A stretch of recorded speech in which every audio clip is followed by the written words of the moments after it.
to the BoomBastiCAST. Yeah.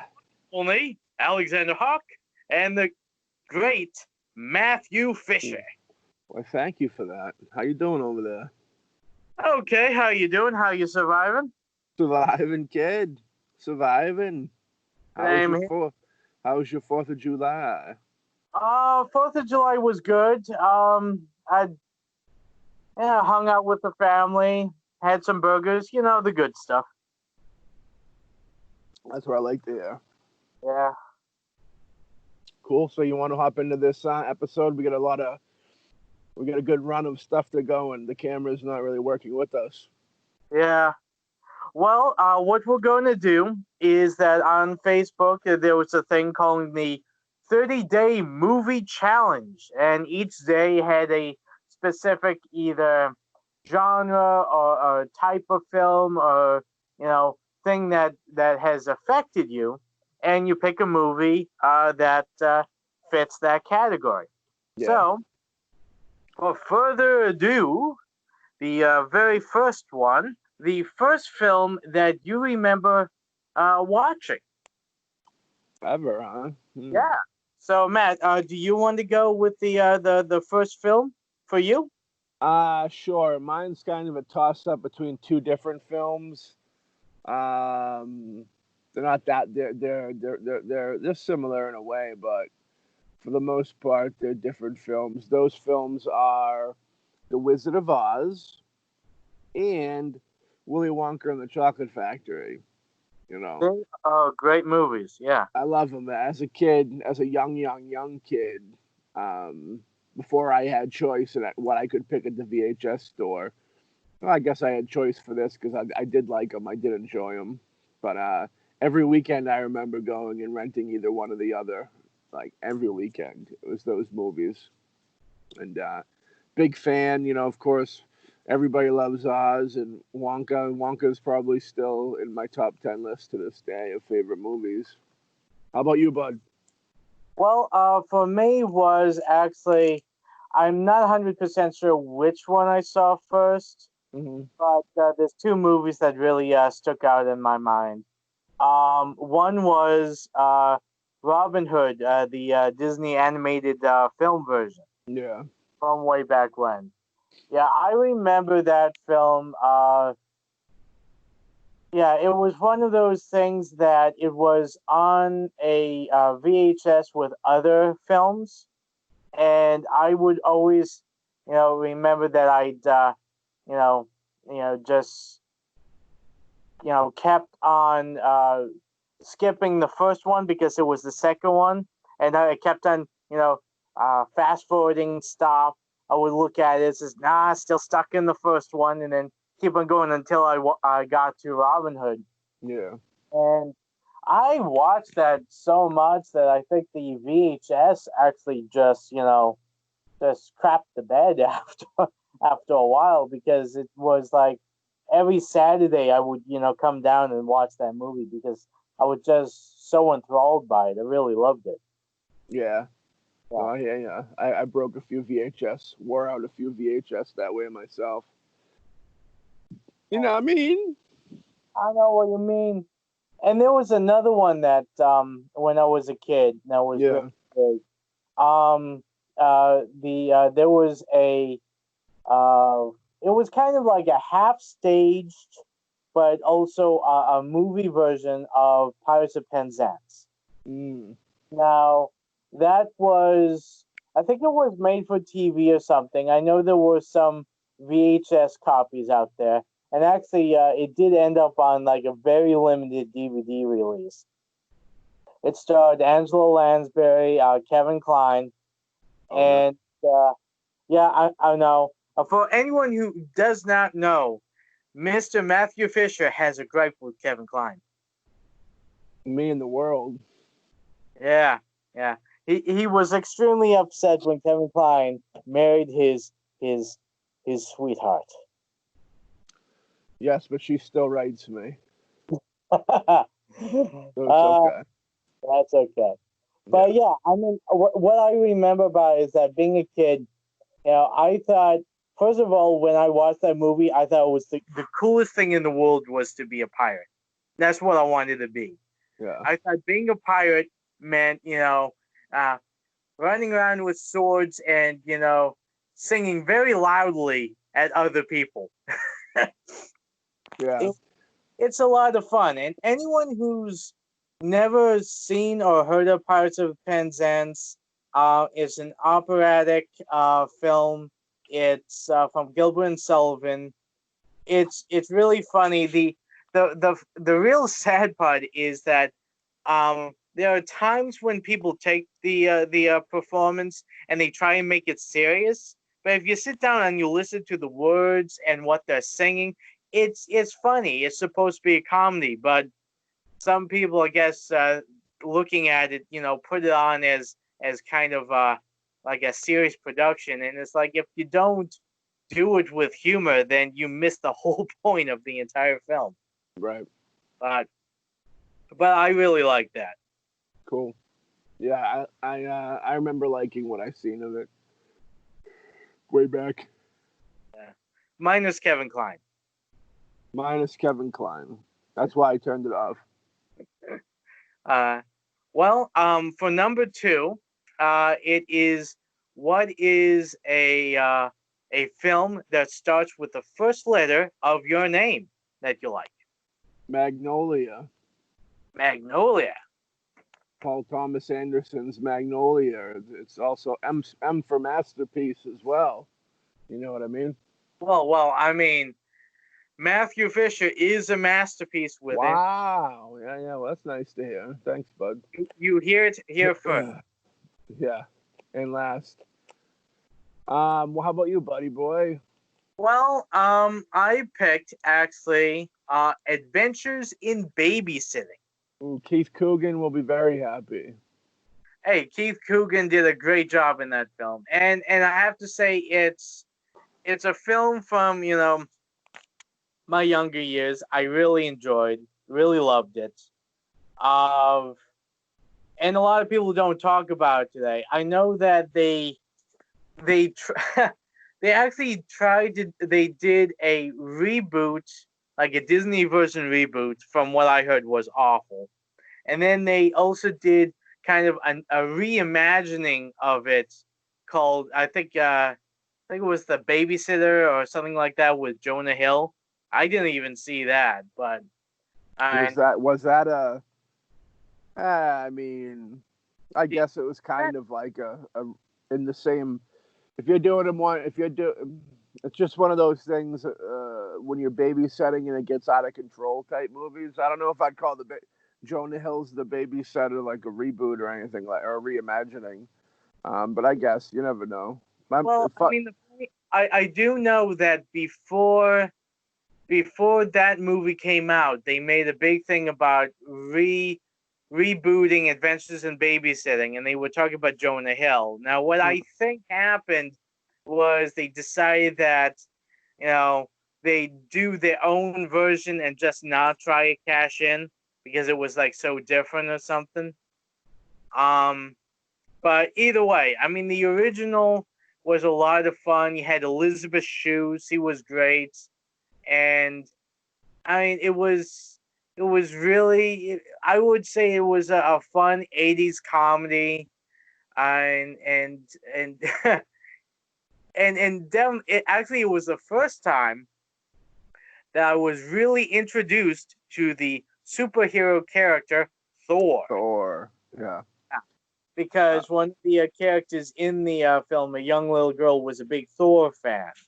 Well, had the first time that I saw someone who supposedly portrayed Thor by one of Matt's most favorite actors in the world, Vincent D'onofrio.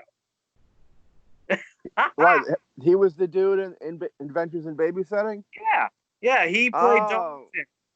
I thought the way I remembered it is that blonde dude that eventually played Thor in the TV movie for the Incredible Hulk was. No. It was Vincent D'onofrio. Actually, it was funny because from what I read, I think Adventures in Babysitting happened like right before Full Metal Jacket.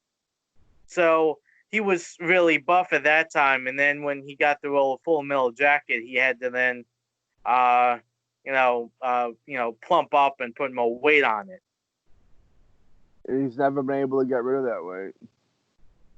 Well, sometimes it's easier for others to get the weight off, and others it's hard not to.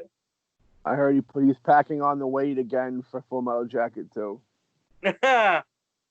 He's Fun coming fact, back, huh? One of my mother's favorite movies is Adventures in Babysitting. Oh, that's good. I used to watch it a lot with her back in the childhood. Well, yeah, I mean, like I said, I'm a big fan. Really enjoy the movie. I don't think a lot of people talk about it now, but it's definitely a good film to go back and watch if you haven't watched it for a while. Is Anthony Michael Hall in that movie as well? No, Anthony Michael Hall isn't in that movie. Who plays the kid in that? Well, Keith Coogan plays. I know Coogan's in it, but isn't there like a buddy or something? Isn't he like the buddy of the character? The actor who played the buddy, to be perfectly honest, I don't. But it definitely was not Anthony Michael Hall in that. Okay. I believe you. I know you wouldn't lie to me, Alex. I would never lie to you. So what's number 3 up in this motherfucker? 4. Okay. Number 3, a film with more than 5 words in its title. Right. Once Upon a Time in the West. That's a good one. Woo! What do you got, buddy? I put down How to Lose Friends and Alienate People. You're a professional at that, I heard. Yes, I am. I learned from the best. You look like Santa Claus in training. Before you go. Yeah, but I mean, it's a fun movie. It's another Simon Pegg vehicle. Yeah. It's him, Simon Pegg, Kristen Dunst, Megan Fox, who plays a great bitch, which I'm pretty sure she didn't have to learn to be. I believe that comes very natural to her. And I'm blanking on the guy who played Obadiah Stane. What else has he done? Huh? What else has he done? He's the dude, Big Lebowski. Oh, Sam Neill. No, not Sam. No. Bridges. Jeff Bridges? Yeah, Jeff Bridges. Yes, yeah, I'm sorry, Jeff Bridges, but my brain just froze on that. Yeah, Jeff Bridges is in it too. It's a lot of fun. It's a film that came out that I don't think got a lot of notice when it did. And it was a lot of fun. Simon Pegg plays kind of a guy in England who had like a small little rag that kind of poked fun at like the elite and all that. And then the elite comes calling, a big magazine, and asks him to be a part of it. And he comes in, of course, he still has that, I'm an independent, I poke fun, I poke the elite, I poke the, those in charge of Hollywood. And of course, Jeff Bridges, kind of turns to him and says, listen, I only hired you because when I was young, I was the same way. But, the reason I was that way was no one invited me to the party. So, dude, you're now invited to the party. Stop pissing people off. Right. And then, he kind of goes from, the wise talking, trying to, needle everyone to, following the party line. And as he follows the party line, he becomes more obsessed. The friendship he made with Kristen Dunst, starts to sour. And of course, it's the typical, he learns that what he had before in his small, independent little magazine is more important than what he had, being this big shot in this big magazine now. And I think it's a very important thing for us independent people to, see that sometimes the grass looks a little greener on the other side, but by doing that, you can sometimes lose something very special. Truth. Yeah. Yeah. So for number 4, Yeah. I have. Yes, sir. Number 4 is a film with a number in its name. Oh, really? Yeah. So, what film did you pick? With a number in its name? Yeah, like 13. I picked 12 Monkeys because of the time we're in. The Brad Pitt, Terry Gilliam film. Terry Gilliam's a great filmmaker. To go back to Jeff Bridges, when he's brought up Jeff Bridges, I immediately jumps to the Fisher King, which is classic, the Jeff Bridges. But 12 Monkeys, it's got a lot to do. It's very pandemic-y and end of the world apocalyptic feel to it. It's a fun film with the zaniness of Terry. So that's why I picked it. How about you? Well, actually, it's funny that the film I picked also has the number 12 in its name. I know what it is. You know what it is? Okay, guess. 12 Angry Men. Yes. See, only Mr. Matthew Fisher knows where my mind goes. Yeah, 12 Angry Men. Yeah. It's a classic. It was a classic play. It's a classic movie. Very well done. It's a fishbowl film, and what I mean is that majority of the film is taking place in one location, and it was done really well. The shots really worked well to kind of amped up the action and the angst of all the characters involved. So even though you're only in one room, you don't feel like that, you don't get bored. You don't get, kind of tired because the camera's always moving. It's moving from one person to the other. They have some great shots from just, gliding from one person to the other. Well, and Henry Fonda's in that, right? Henry Fonda is phenomenal in that.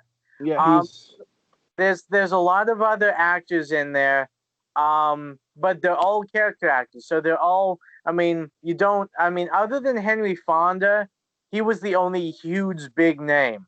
Yeah. You also but all the actors because if you watch like the older movies, they all show up in them. The other one is Jack Klugman, who was Felix in the Odd Couple TV series. He plays one of the characters, and it's really good, and I think it's very poignant to what we have to do with our society, and where you have 12 men who have to decide the fate of a young man who's accused of killing his father, and of course everyone just wants to be like, yes, the kid killed his father, it's all set, forget about it. But you have Henry Fonda, who's like, we're talking about a guy's life, a kid's life here, okay? And you can't just be like, oh, it sounds like he did it, so he must be guilty. You have to look at the facts. You have to look at the issues. And they're like, well, the lawyers didn't, hit all these issues, so they must know that, he was guilty. And he's like, no, it's our job. If we are the ones who are going to be sentencing this kid to death, and that was what was on the line, the death penalty. Right. We got to know for sure that this kid actually killed his father. And there was so many loopholes and issues with everyone's stories that it was extremely doubtful that this kid actually killed his father. And it's a very, very tough and good, poignant film, in my opinion. I agree. Yeah, Henry Fonda was also in Once Upon a Time in the West, the film that I did earlier. Oh, yeah. a young Charles Bronson and the great Sergio Leone. Yeah, so and of course, one thing I have to say about Once Upon a Time in the West, I think it's the only time that I know of that Henry Fonda played the bad guy. a great bad guy too. Oh yeah, Very villainous. Yeah, he was an awesome bad guy. Very classic film. If anybody's never seen that, that's an American, or even though it's Italian, it's an American masterpiece. Yeah. So. Okay. For number 5, we have a film that has a profession that you would have liked to pursue or do. Okay. I got My Cousin Vinny. Because as a child, I really wanted to be a lawyer because I like to argue and debate opinions. I still kind of do. You argue and debate? Yeah. No, I don't know. Is that Matthew Fisher? Yeah. It's got the great Joe Pesci in there. Yeah. What's her name? What's the actress's name? Marissa Tomei. I love Marissa Tomei. Academy nominated actress for that film. That film also has a special place in my heart because whenever I slept over my uncle's house back in the day, that was one of the movies he would have. I'd either watch that or Natural Born Killers. And, both kind of law movies when you think about it. Well, yeah. You got the resurfacing of Ralph. The other one's about breaking the law. You got the resurfacing of Ralph Macchio too, which you didn't see too much of him after the Karate Kid. Yeah. You know. What do you got? Oh, what I got is as a kid, I always wanted to be a PI, a private investigator. I always thought that would be like a really cool job to have. Yeah. You kind of don't have the as much restrictions as the police, and when it comes to finding out the truth and skirting the law a little bit. But the film I picked, because there's a lot of films that, of course, focus on PIs, I actually picked a favorite of yours and mine. Oh, yeah? Who Framed Roger Rabbit? Ooh, very good call. Very good call. I heard that they're re-releasing the book that was based off of. Yeah. I do actually have a copy of that. You have a copy? Yeah, I have. Not of the re-released one, but of the original. Is it autographed? Yes, it is. And I have only one person to thank for that. Who? It's Matthew Fisher. Oh, shit. No doubt. Well, yeah. He says you're welcome. Thank you. He'd do it again for you if he could. But yeah, and I picked Who Framed Roger Rabbit pretty much because and I love the movie, and to be perfectly honest, Eddie Valiant probably was the first PI in a movie that I really liked, and it was like the style. I've always been a fan of like film noir movies, and the hard-boiled, grizzled detective, and I really think Bob Hoskins really nailed that in that film. Yeah, he's great. And I just loved it. Yeah, I really loved it. I heard he changed his name from Valiant to Jack Daniels. Yeah, he did. Heard about that. I know a few people that are like that. Yeah. But if you're a true friend of Jack, you just call him John. That's true. That's true. John Walker. And he told me that, right? Who? Mr. Al Pacino. Oh, really? Yeah, Mr. Al Pacino in Scent of a Woman. That was great nice movie. Another great movie. Yeah, The Scent of a Woman. Okay. For number 6. Right. Favorite animated film.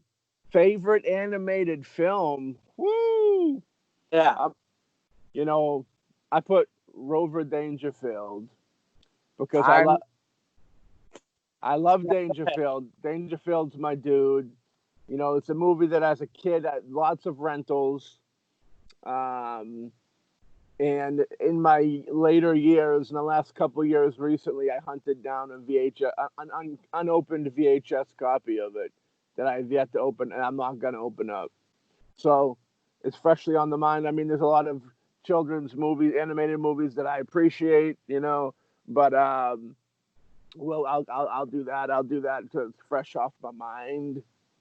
How about you? Well, I mean, like you, there's a lot of animated films that I could have put on the list. Yeah. But I'm going to actually go with The Secret of Nimh. Yeah. I like that. Have you seen that movie? Yeah. I got it. Yeah.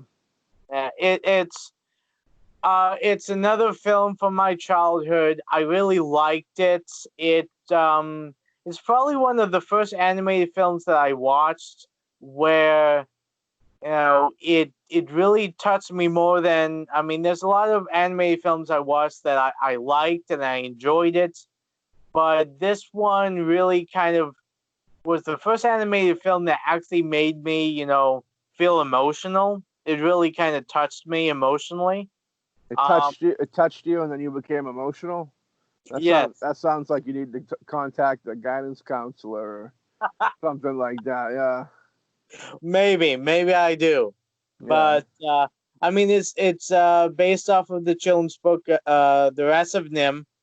It has the great voice actor talents of Derek Jacobi and Dom DeLuise. Woo! Yeah. Dummy.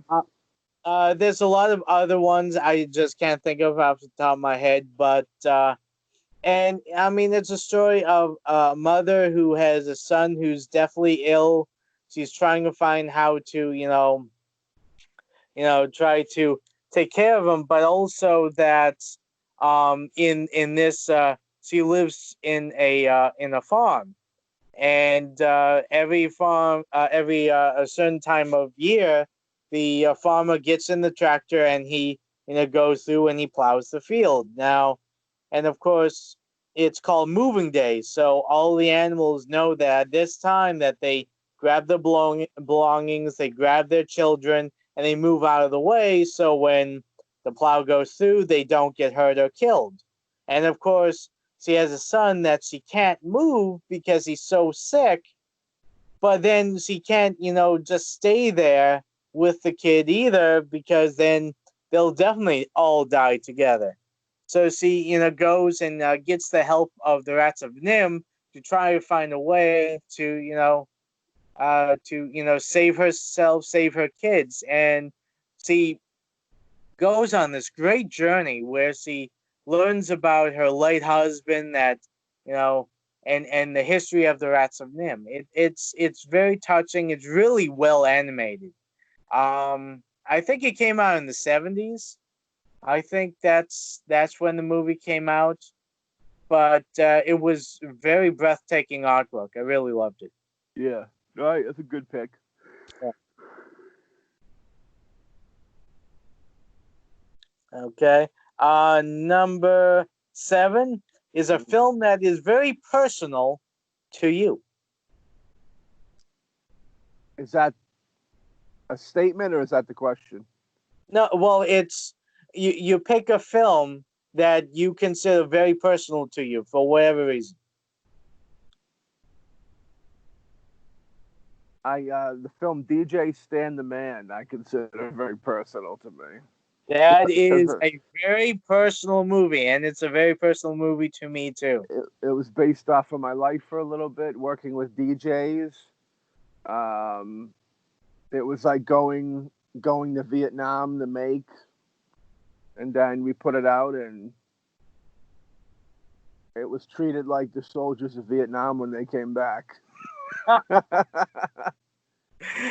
Oh, yeah, I know that. How about you? What's your personal film? I don't know. I'm afraid to say now. It's not quite as personal as yours. Well, no, but you can't judge your actions by somebody else's, or your thoughts and opinions by somebody else's thoughts and opinions. But what do you got? I bet it's just as good, equal Okay. caliber. Yeah. Number 7 for me was Silverado. I know you're a big fan, yeah. Don't you have a poster of that too? Yes, I do At the have a house? poster. That's another thanks from Mr. Matthew Fisher. I'm getting a feeling that this entire thing is a promo for the person who is Matthew Fisher. It's a promo for the Hawk. If the Hawk wasn't such a good man, I wouldn't give him gifts. Thanks, man. No problem. Well, like I said, I mean, for me, Silverado, it's a film I watched when I was younger. It's it's my favorite Western film. It has Kevin Costner, Danny Glover, Scott Glenn, and of course, Matthew Fisher's favorite person in the world, Kevin Kline. What you love him? You have like an addiction to him, I heard. I like Kevin Kline, okay, and I'm sorry that he took your girl away from you, man. Yeah, well, what can you do? Yeah, but yeah, what I love about the film was, and why it's a personal thing for me, it was a happy accident, okay. Yeah. And what I mean about that was the fact that when Silverado came out and they did the trailers, they made it look like a comedy. And Silverado is not a comedy. It is a drama in every sense of the word. Yeah. And what's funny is that John Cleese actually has a small role in the film.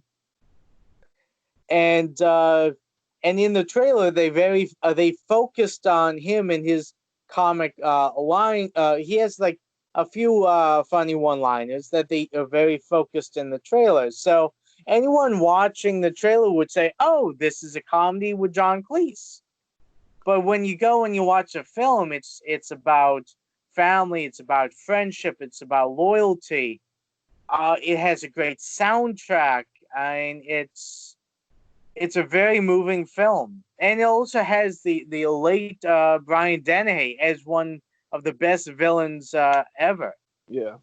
So I mean, the thing is, Silverado is a great film, and unfortunately, I think it has kind of like fallen to the wayside. I mean, I I rarely talk to people who either remember it or even saw it, but it's very personal to me because my family and I were, we were going to get something funny to watch. We put it in, and I mean, instead of being the laugh comedy we were thinking, it ended up being a very good, well put together, dramatic story that we all kind of like gravitated towards. Yeah. And it's one of those few films that I do watch till this day ever so often. It's true. Yeah. Okay, let's see. Now, number 8.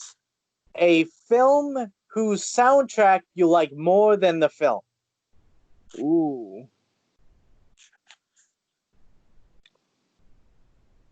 Film with the soundtrack I like more than the film. Yeah. I am interested in hearing what you have to say because you are a big fan of soundtrack. You do. Let me hear yours first. You guys already know mine. Yeah. Yeah. But now here's the thing. First of all, I don't dislike the movie. I actually enjoy the movie more than a lot of other people because a lot of other people, when it came out, just pissed on it and said it was crap. Yeah. But the movie that I like the soundtrack more would be Rock of Ages. We actually talked about it in one of our other episodes on BoomBastiCAST. And the thing is that it has all the great rock songs that I really loved growing up in the 80s. So it was a huge nostalgia thing for me listening to it. Yeah. And of course, you had, the actors singing it, and as far as I'm concerned, they all seem to really, at least nail it. I did not have I mean, I'm not a Tom Cruise fan, but I think he, did a good job. Whether it was actually him or he had someone else do it for him. The Yeah. soundtrack sounds great, and I think it was well incorporated in the film. But I mean, it's one of the few movies that after when the movie's done, I actually went out and got the soundtrack. I was there when you got it, actually. Yeah. Yep. Mr. Matthew Fisher was there when I picked it up, and I bought it with my own money. Yeah. I would have to say Italian gore maestro Lucio Fulci's A Cat in the Brain, which was done later in his career. He plays himself in the movie, which is kind of weird. Kind of like a weird. I feel like there was comedy in it. It just was a weird mesh of different things. But the soundtrack is really good. The soundtrack to it's really. The soundtrack's better than the film. Not saying the movie's bad. It's very different than kind of his other films, I feel. But the soundtrack's really good. You want to see a picture of it? I have it over here somewhere. Yeah, put it up.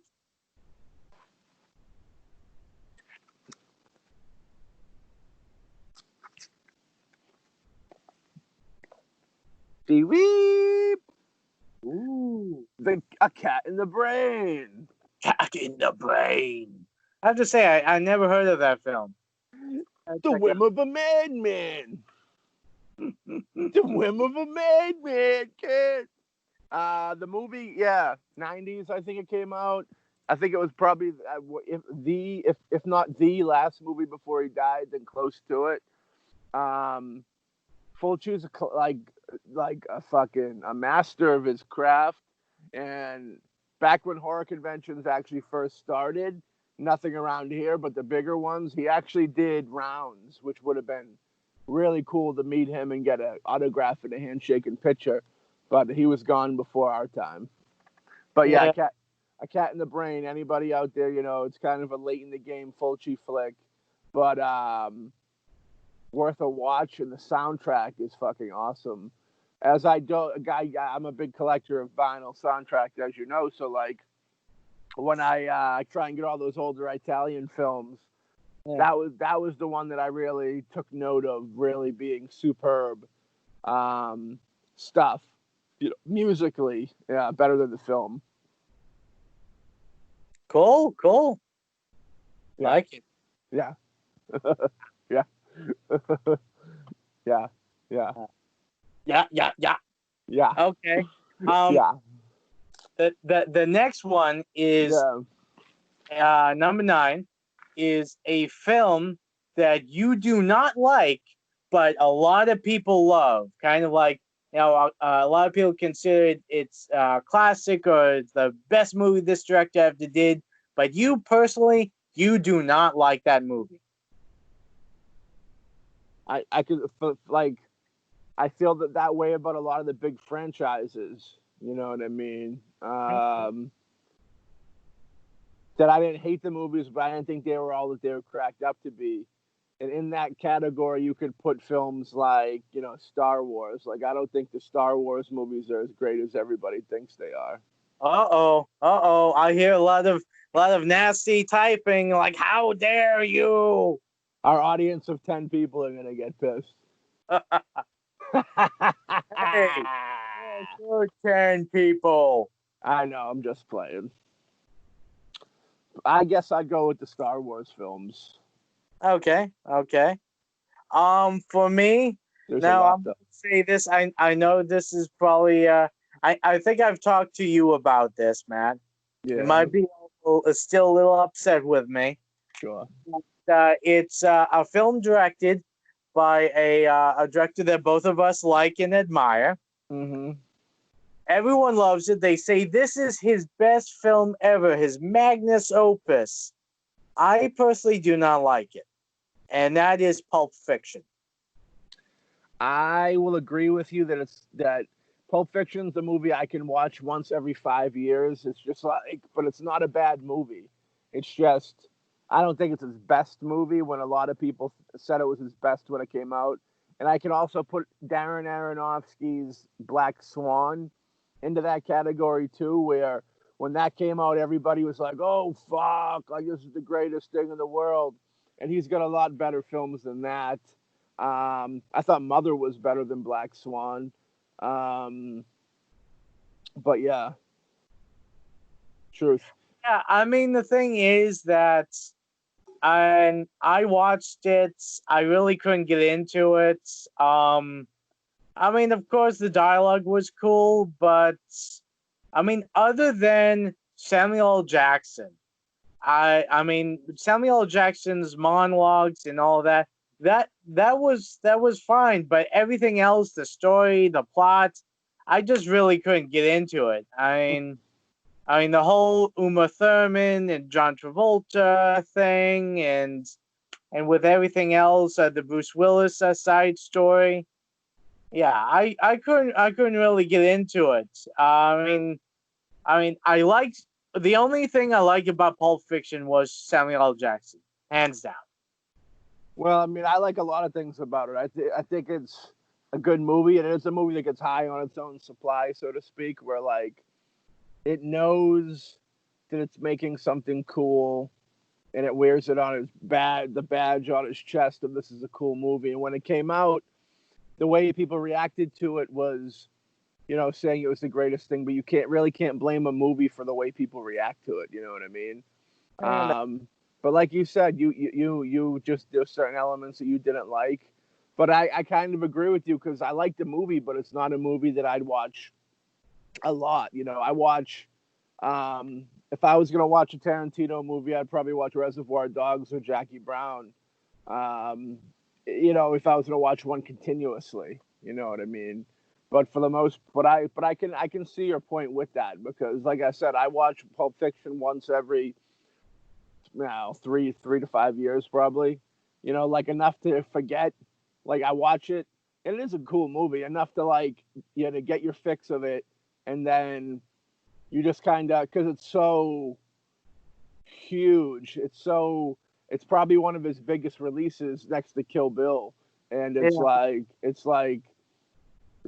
lot of movie. You take it in, you get the coolness of it, then you kind of set it back on the shelf, and you kind of let your brain not think about it and forget about it a little bit. So when you revisit it, it's kind of fresh. You know what I mean? That's my take on that. Like, but I couldn't watch it a lot. I couldn't watch Pulp Fiction's not a movie I could watch like 3 times in a month. yeah, If I did, I'd probably feel the same way you do.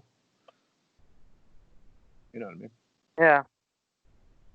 Well, Cool. yeah. I mean, like I said, I mean, yeah. I'm like I said. I mean, I watched. I really couldn't get into it.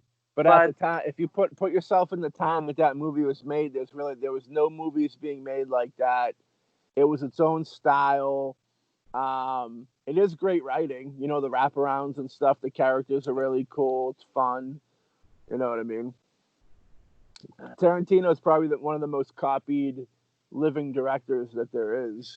That, you know what I mean? Yeah, that's true. But I know you're not a hater. I know you just don't like it. Yeah, I just don't like it. I mean, it's just how it is. Maybe I should watch again and re-look at it. But right now, it's definitely a film that I just really couldn't get into. I know if Alexander Hawk got that call tomorrow by QT and said, I'm making Pulp Fiction 2, you want to be in it? Alex Hawk would be like, I'm already at the airport, dude. Just tell me where I got to show up. You know what I mean? I don't blame you. I'd go with you. Oh well, I mean, the thing is that working with Quentin Tarantino would be. I mean, he could be directing, you know, shoes in the background, and I'd still, you know, jump on the plane to go and work with Quentin. You know, big actors, you know, would like. I mean, there's certain big actors that would take the kids that they molest and kill them so they could work in a Tarantino movie. You know what I mean? It's just a sacrifice up to the Quentin Tarantino God situation. But everybody in Hollywood, for the most part, I think everybody would like to work on a film, and the people that say they wouldn't are just lying because they don't think that they would be there. Yeah. The only actor I can think of offhand that ever turned down a Tarantino film was Will Smith, when he turned down Django, which was like one of the biggest fucking mistakes he's ever made in his life.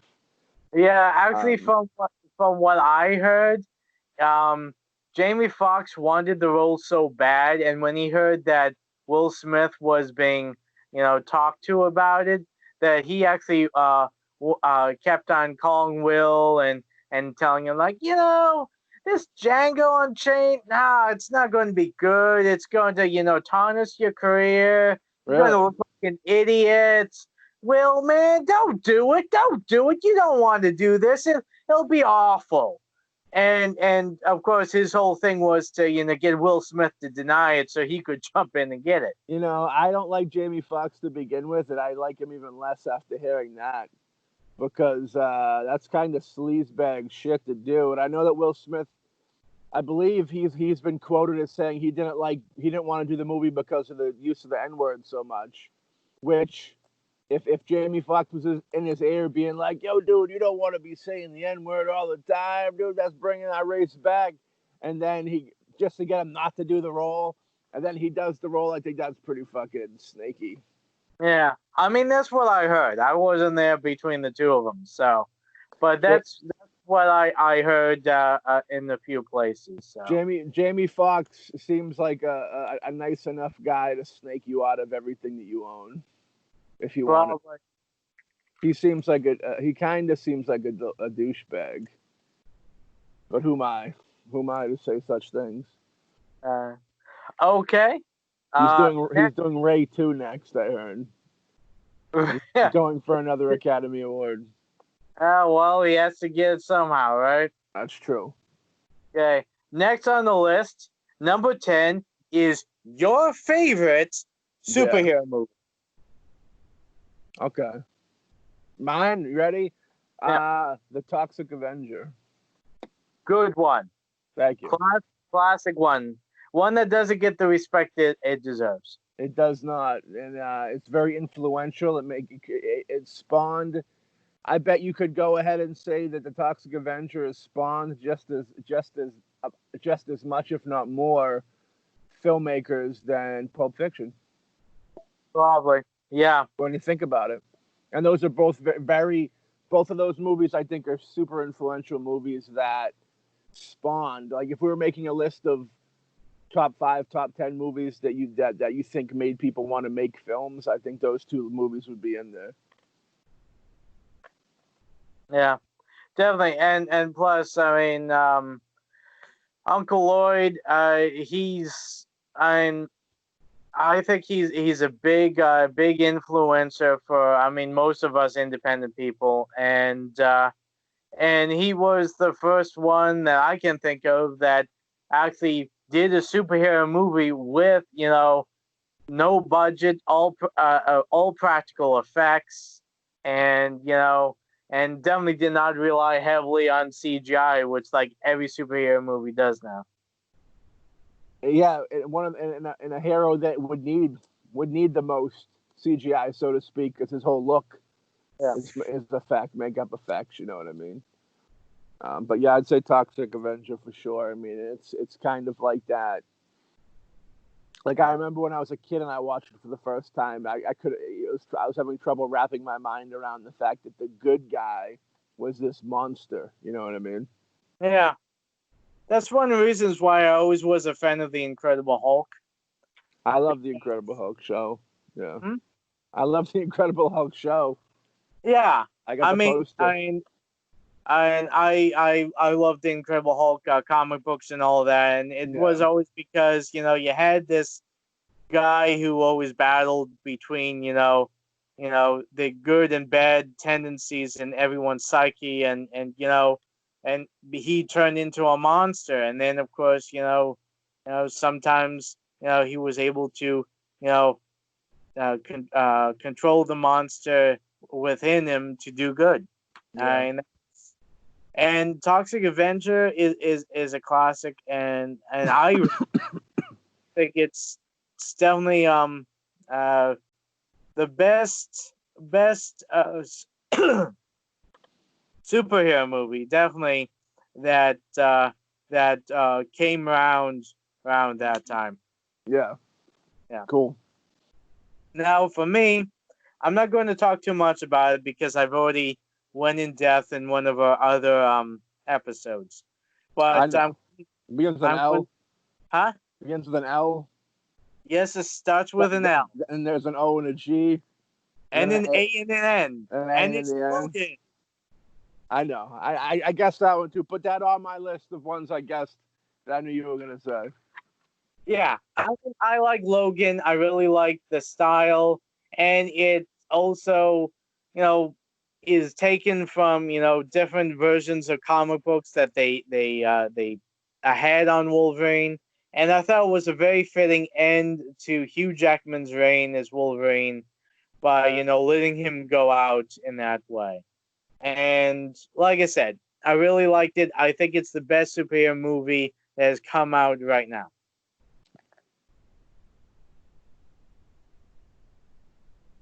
Okay.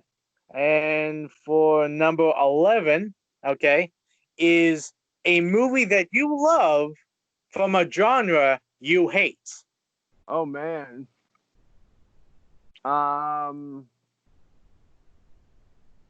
A movie I love from a genre I hate, huh? Yeah.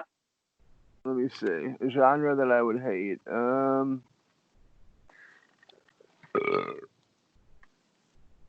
Caught me off guard there a little bit.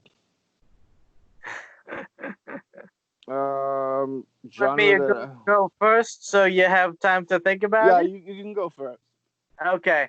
Now, out of all, I mean, to be perfectly honest, I like pretty much all genres.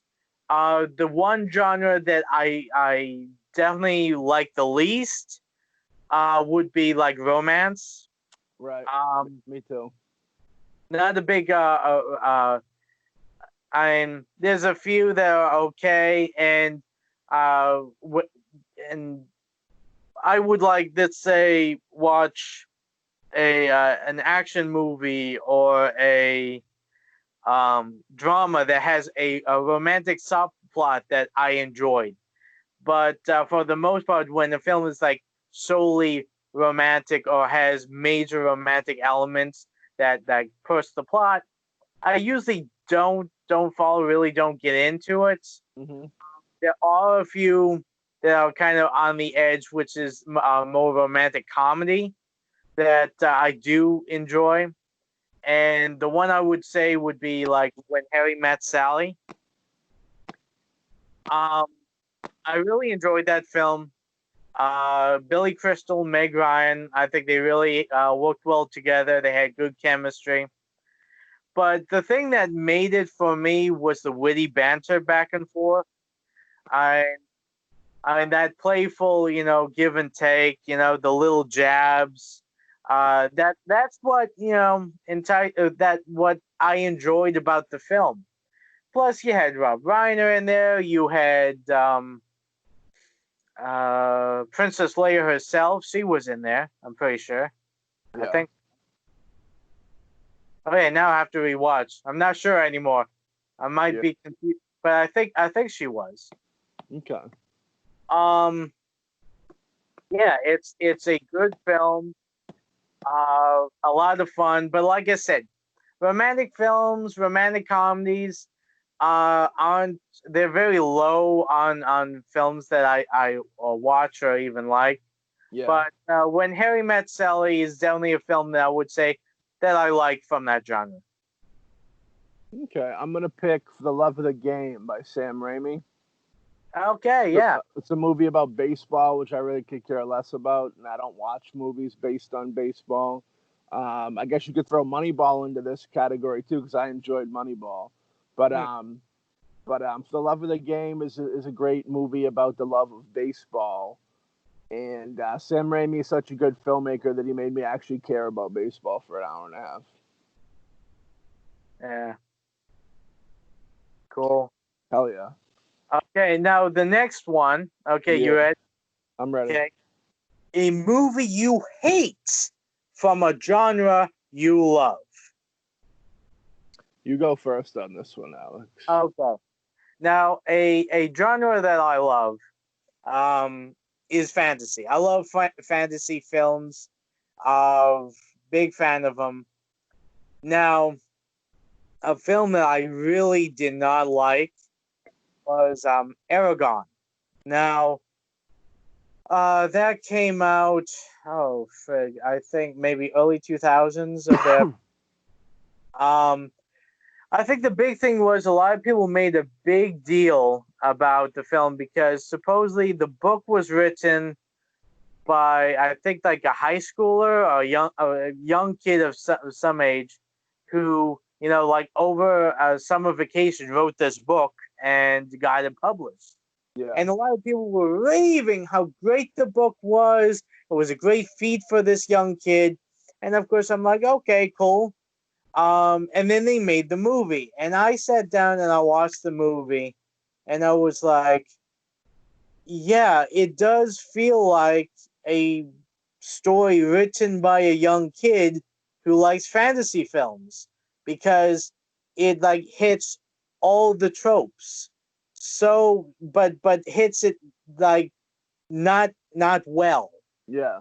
The plot is so generic that it could be you can grab any fantasy book or movie or whatever and take out the exact same elements and not even change characters or even dialogue and just put it in and it would have fit perfectly into Aragon. I mean, they had Jeremy Irons, they had John Malkovich, they had Rachel Weisz as the voice of the dragon. Yeah. But for the young stars, they had, actors that kind of looked like they could fit the role, but they really were boring actors. So you have like this real talent, and then this as far as I was concerned, it was painful to watch, and especially when you had like the most interesting character was Jeremy Irons, and you kill him like halfway through the movie. Yeah. It was kind of like, then why am I watching this? True.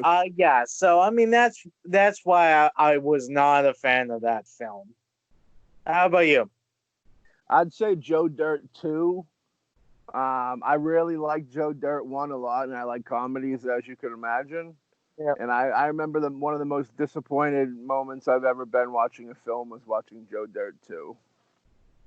So I'd say that. I really thought that movie was garbage. And Joe Dirt 1, I think Joe Dirt 1 is David Spade's best film, if you want to say that David Spade has a film that's the best. But I'd say part 2, because I really liked part 1, and part 2 was really fucking bad, terrible. I mean, there's lots of films that I could put in this category, but I figure I'll go with Joe Dirt 2. Very disappointing.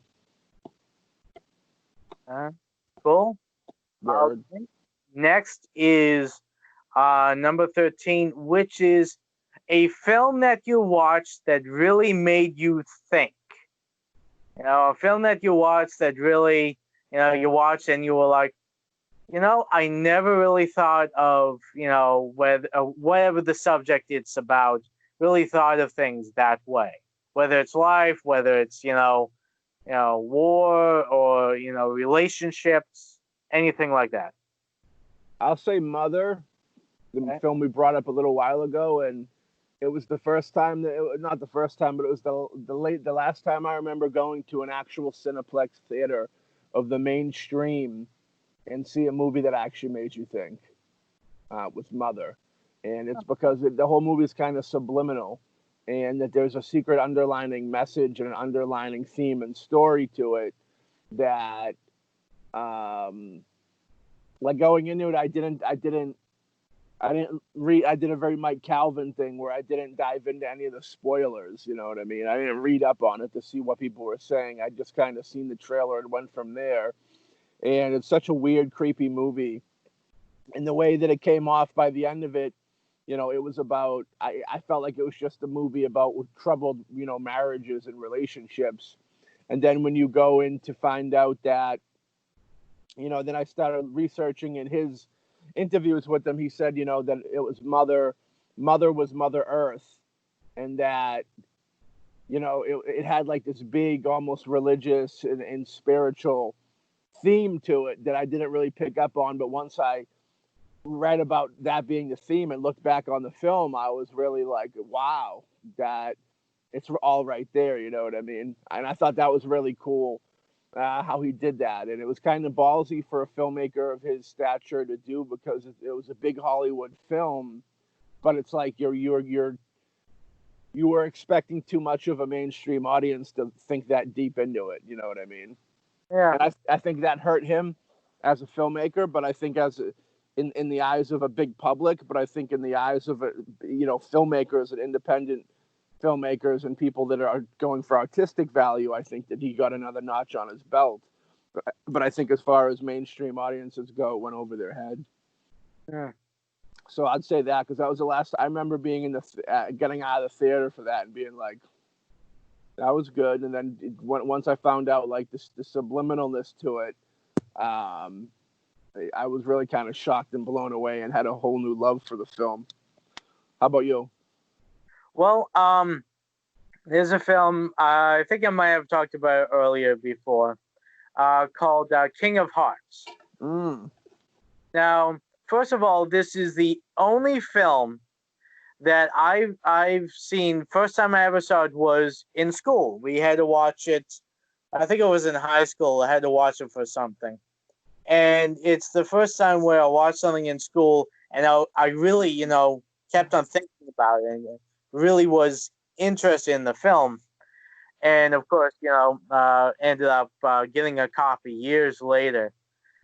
It's a French film. It has subtitles, but the main character is actually Australian, working with the English during World War One. Yeah. And it pretty much deals with war. It deals with the idea of war and what is normal and what isn't. Pretty much you have this Australian guy who's sent into this town, this French town, to blow up like a blockade or something, and get information on what the Germans did. And when he went in there, he gets knocked on the head because he's almost seen by the Germans. He's running, he trips, he hurts himself, and he's knocked out. Now in this village, there's a sanitarium, insane asylum, and everyone in the town, ran away. So the inmates, end up walking out because there's no one locks them up, no one's watching them, and they come out. So this guy wakes up, and he's supposed to find his contact in this town. Now, when he wakes up, the people from the asylum have taken over residency of the town because everyone else has left. And because of that, he's dealing with these people, and he's thinking that they're just normal people in the town, but then, finds out that they're all, crazy. Right. And, then when, the Germans end up coming back to the town, and then he's got his regiment to come in, and then he starts to realize that the crazy people from the insane asylum are the sane ones. Right. They're normal. And that at the end, when he goes back to his side and he gives them the information and all that, they're telling him that they're going to be sending him to another base or something, he decides to jump off the back of the truck, strip down naked, and walk straight into the insane asylum. Because that's how my career ends. Huh? That's how I'm ending my career. I mean that is how he's going. I mean the way he sees it is that, those people understand life, understand the reality of the world they live in better than those who are supposedly, in charge of it. Yeah. Yeah. Now, my fun fact with the King of Hearts is I recently picked it up in the last year, because I don't know if you remember Vinny, the dude that came to that one of the last DJ Stan the Man screenings, who worked for Janus Films and like Criterion, older Italian guy. Yeah, I do. Yeah. Frank, he actually, when he used to work for Janus Films, he used to be the guy that would book all those foreign filmmakers to bring them in with their films. Yeah. So he had a bunch of stories about the director of that film. And Fellini, he had like Fellini stories too, which was really cool, that I was like a little more interested in because I love Fellini. And he gave me an 8.5 poster and stuff I think I told you about. But I have that movie. I picked that movie up, and yeah, next time I gather with Vinny, I'll let you know. You can come too and hear some cool stories about that director. I definitely want to know more about it, because when I saw it in high school, I literally did not find a DVD copy of that till literally maybe 4 years ago. Yeah, I got a VHS copy of it. I found a VHS copy. But yeah, he was the dude that brought him in and like sat down with him in every Q&A he did for the movie, as well as deal with him, in between, going to the hotel and getting him and doing lunch and all that with him. And I remember he told me a whole bunch of cool stories that I could use a refreshing on my stories from him. So once COVID and shit's over, we'll probably all gather and talk shop, because I know he wanted to get together after COVID anyways. Yeah. But yeah, for sure. Yeah, I haven't watched the movie yet, but I plan on watching it. So thanks for spoiling it for me. Oh, sorry. No, all's well. Okay. Number 14, a movie that really touched you. A movie that really touched me? A movie that you molested watched. Me?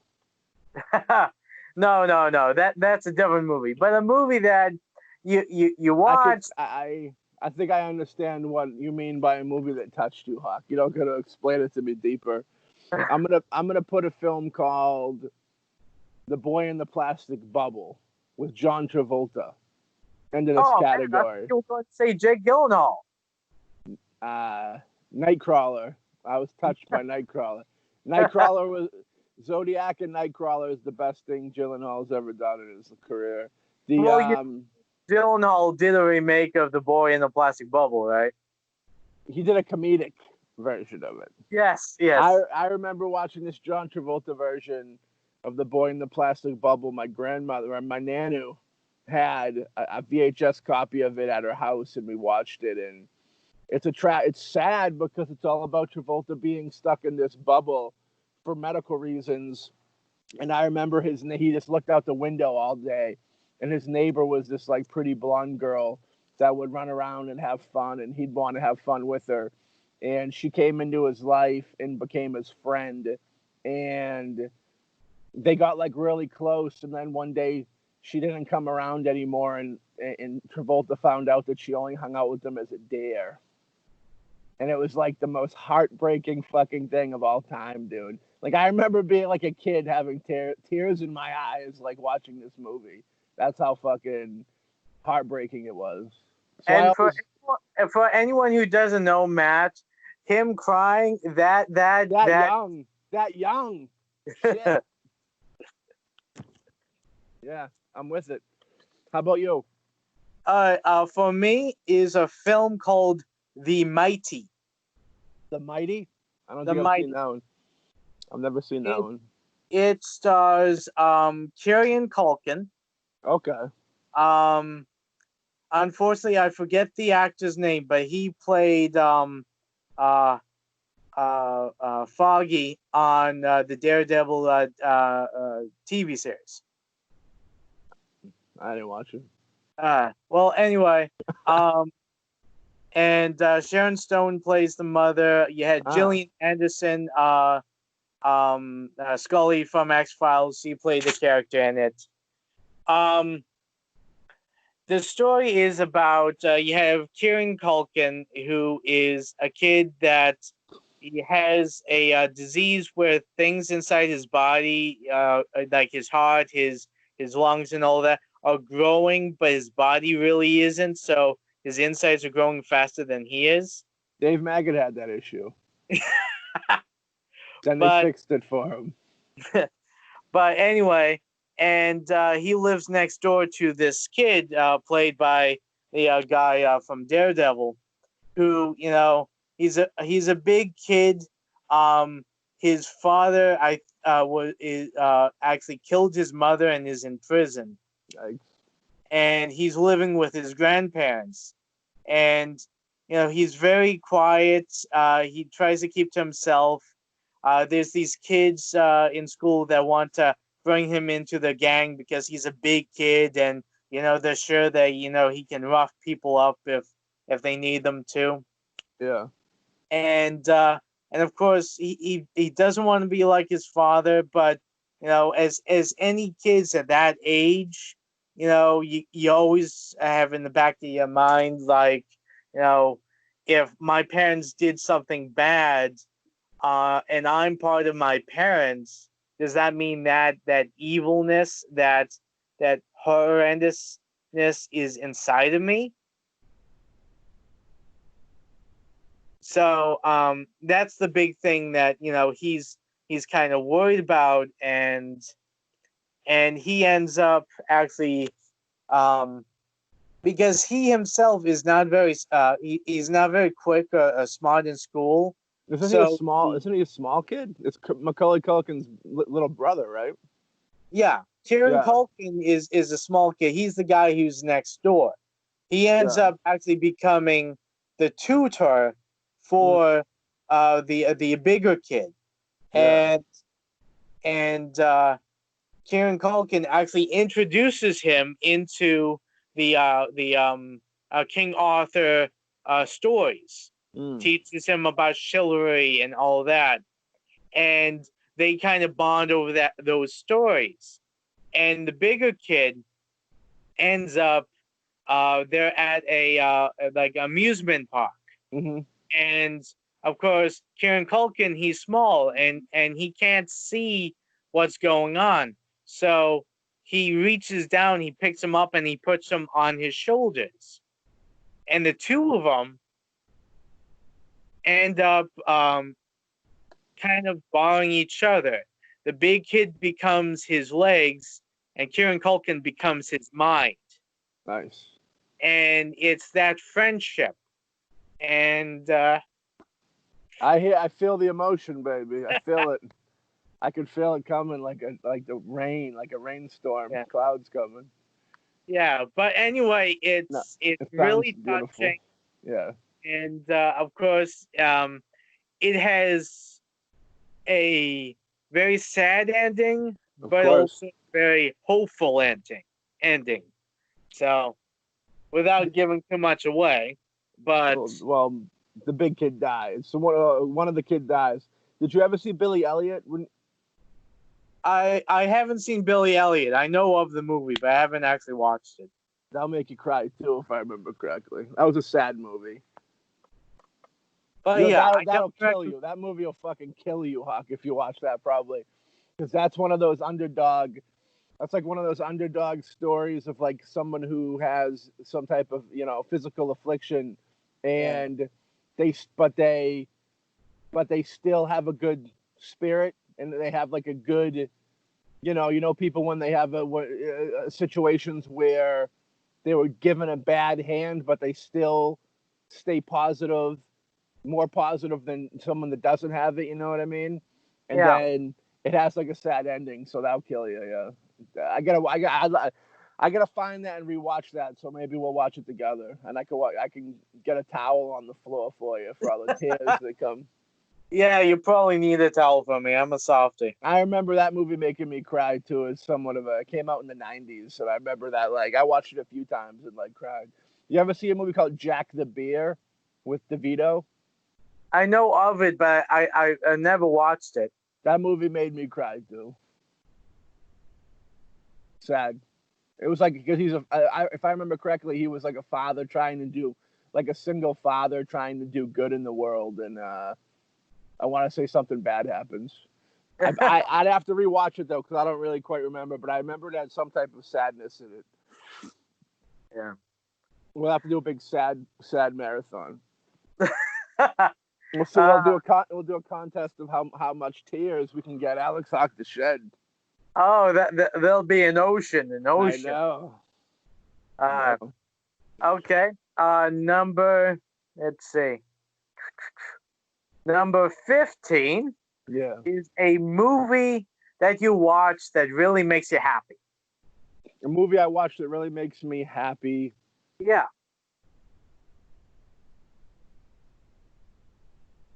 I'd have to say like you'd have to probably take a comedy route. You know what I mean? A lot of those Dangerfield movies make me happy, whether it be Ladybugs or Back to School, Caddyshack, Ghostbusters, anything with Rodney in it, or like a Bill Murray, movies make me happy. You know what I mean? How about you?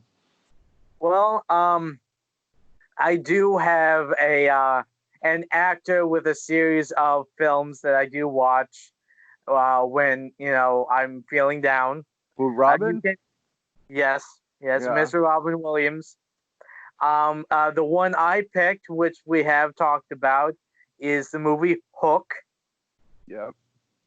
Really love that film. It's definitely a movie I put on when, I just want to feel happy and just feel like a kid again. I mean, Robin Williams, Robin Williams really has that effect of whenever you feel like shit, you watch one of his films, he always makes you feel better about yourself, about your situation. And I really think Hook is a great example of that. Just, the whole idea of being a kid again, trying to recapture your youth, and the fact of dealing with being an adult and dealing with the crap of everyday life, and then coming back to Neverland and having a chance to finally be a kid again, and use your imagination and just play.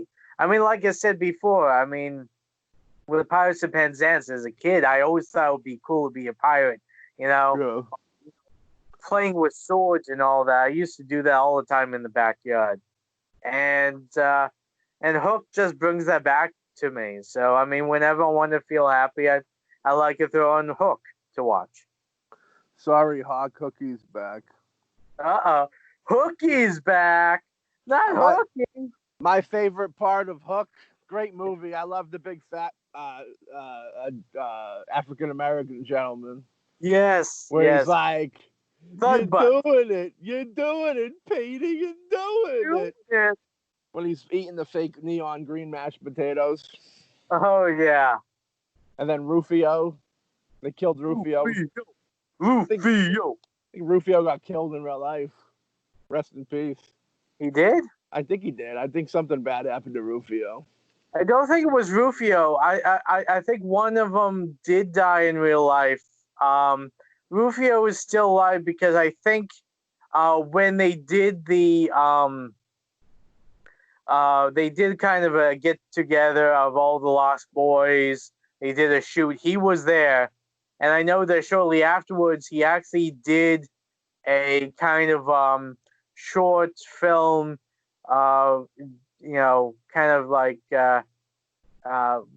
many years later after it's somehow tied into Hook. I'd have to watch it. It was on YouTube, I think. It was like a couple of years ago that it was released. that he did something like that. But I think Rufio is still around. I remember Boner from Growing Pains did a YouTube fan film of Batman where he played the Joker. Huh. And then he later went on to hang himself in the woods in Canada. Oh, jeez. You don't remember that? No, I don't. That was But kind then of a big again, thing for a little bit. I don't look out to find, weird, disturbing things like my buddy Matt does. I don't look out if they stumble in my lap, kid. And that was a rest in peace because he seemed like a good guy. I like the Boner character in Growing Pains. Even though I say weird, fucked up shit like he went on to go hang himself in the woods in Canada, that's just the reality of it. You know what I mean? That's no disrespect to the dude. That's just like, whenever I say something like that, I don't mean it disrespectful. It's just the black and white reality of what happened. You know what I mean? It might sound a little far-fetched because I'm being so forward with it. But at the end of the day, I mean, it is what it is. It's unfortunate. Mike Seaver was never the same again, dude. Yeah. He had real growing pains. He had stretching pains, I heard. Yeah. But next up is a film that has a relationship between two characters that you really liked. First movie that comes to mind is Gone Fishing, which is like weird, I know. With Joe Pesci and Danny Glover, right? Your boy Danny Glover, yeah. There was such like a children's feel to them, and the way they were both kind of like, they were both a little slow, I felt, but like they had, some of the purest and most lovable of friendships is with kids or people that like got issues like me and you, Hawk. You know what I mean? So.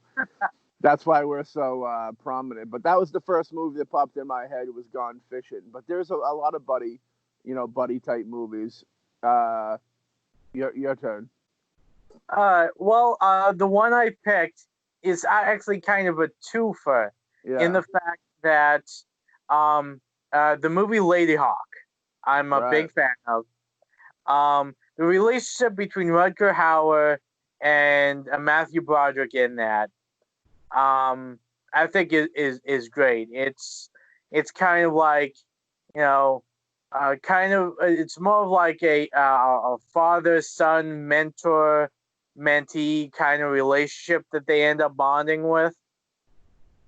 And the thing is that you start to really feel, that both of these characters care about each other, even though they have different ways and different ways of trying to show it. And it's funny because, I mean, the relationship starts out that Navarre, which is Rutger Hauer, he needs Broderick's character to get him into the cathedral so he can take care of the bishop. And of course, so the whole relationship starts out with necessity. He needs him. He doesn't, care that he just saved him from the gods. He needs this guy to help him out. And as their journey progresses, they actually become to a point where they care about each other a lot. Yeah. And I really like that. Also, the fact is, Lady Hawk itself is also a very touching love story. But the thing I love about that more than other, love relationships is the fact that you have Rutger Hauer, who in this world, he and Michelle Pfeiffer are cursed. Michelle Pfeiffer is a hawk during the day, human at night, and Rutger Hauer is a man in the day and a wolf at night. So the thing is, they're always together, but they can never be together because of the curse. Hey, who wrote that movie? Was that H.R. Cocaine? I wrote the movie. Richard Donner directed it. Yeah, he's a good director. Sounds like cocaine. Sounds like cocaine was involved in that plot. Well, either way, what I love about it is the fact that, I mean, some people who have watched it their biggest criticism is the fact that it's supposed to be a love story, but you rarely see the people who love each other together, and it more focuses on like Rutger and Philippe, which is Broderick's character, than the actual uh, two people who love each other. But in fact, is when you see them, because the only time you see them together is at the end, and it's like one scene where Michelle Pfeiffer is turning into the hawk, and Rutger Hauer is turning from the wolf into himself, where it's a brief moment where they touch, and honestly, I have to say, as far as I'm concerned, those scenes are the most romantic and poignant scenes in any film I've ever seen, because in those few seconds, just the looks on their faces, sells it. And honestly, I think the fact that you don't see them together, but you see them talking to Broderick, pretty much telling Broderick how they feel, and Broderick has to tell the other person because he's the only one who gets to see both of them in their human form. Like I said, I think it's, both of those kind of relationships I really like, and that's why I like the movie.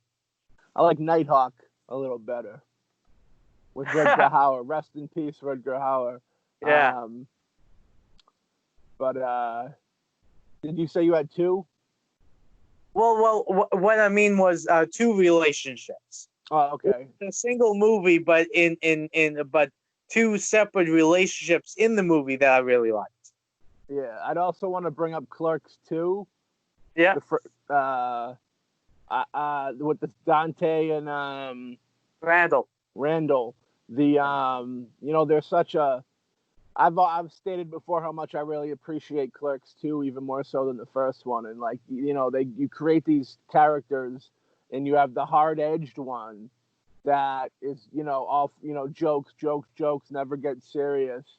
And then they have that moment at the end when they're in jail and he breaks down and he's just talking about how like he's losing his best friend and stuff like that. And that was really poignant for me. And it gave me a teary eye because it was almost like I've seen a lot of friendships within that dynamic. You know what I mean? And even when you have something, you might even appreciate this. Even when you have a friend that's kind of hard on you, and tough around the edges, he still loves you, and it's just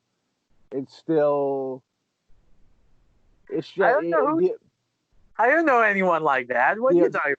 The emotions are still there, even though they're under the surface type deal, and I appreciated that. I thought that was really cool. It was a full circle. I really like the way Clerks 2 ended a lot. I think it really tied it all. He's supposed to do a third one, but I really think that second one tied the whole thing together. So what's up next?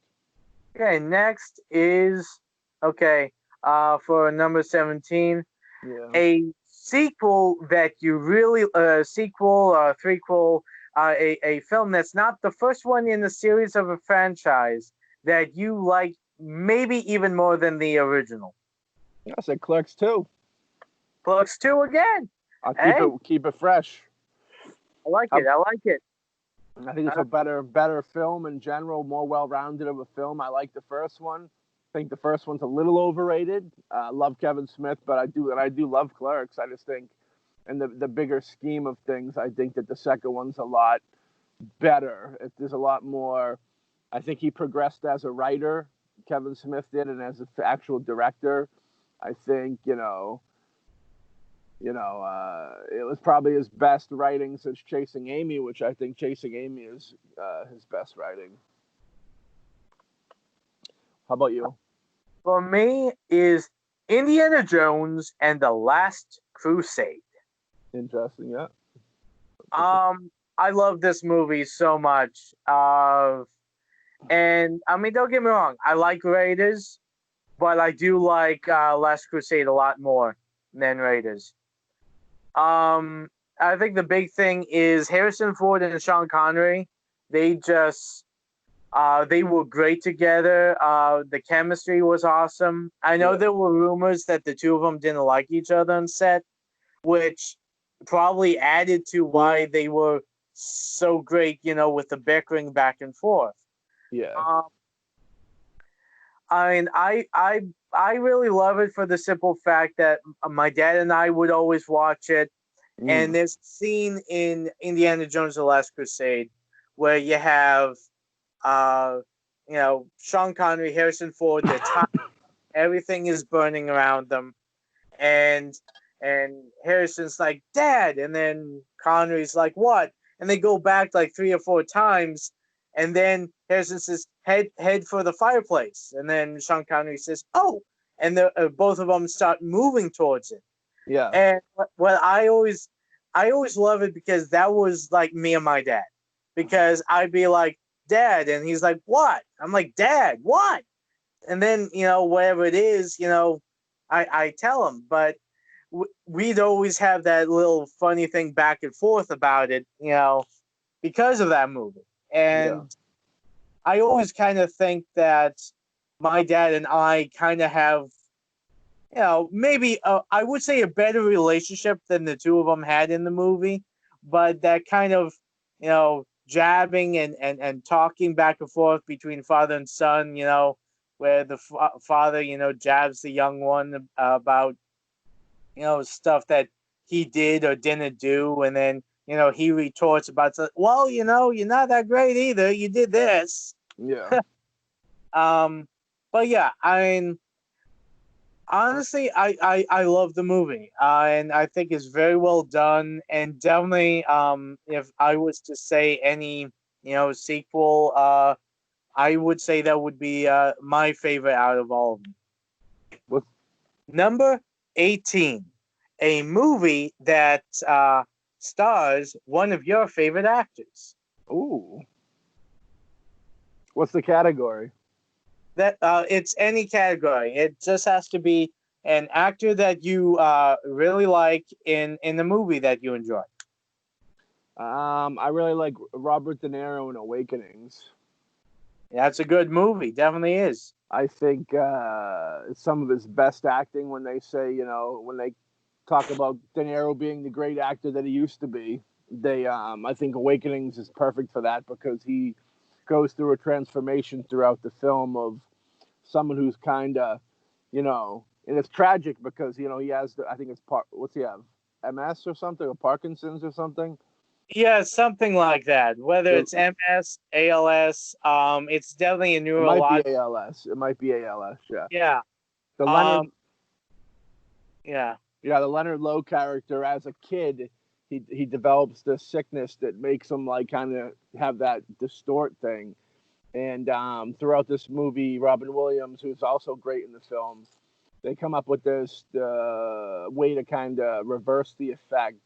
And in the movie, he starts to kind of, get back to normal.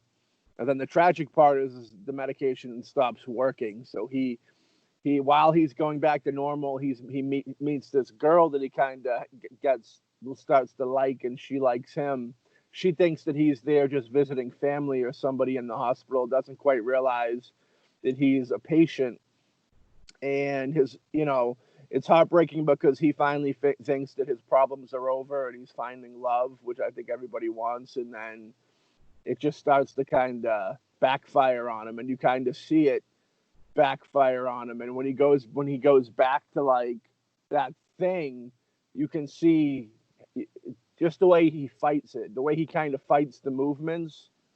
Yeah. Because it's kind of heartbreaking, you know what I mean. So like, and I always hold that out as, and I'm a big De Niro fan, and I always hold that out as his best performance.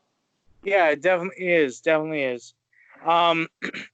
Yeah, we talked about it before, and definitely think that Awakenings definitely is De Niro's best performance, and I definitely say both Robin Williams and De Niro in that film do a great job, and it's definitely a really good one.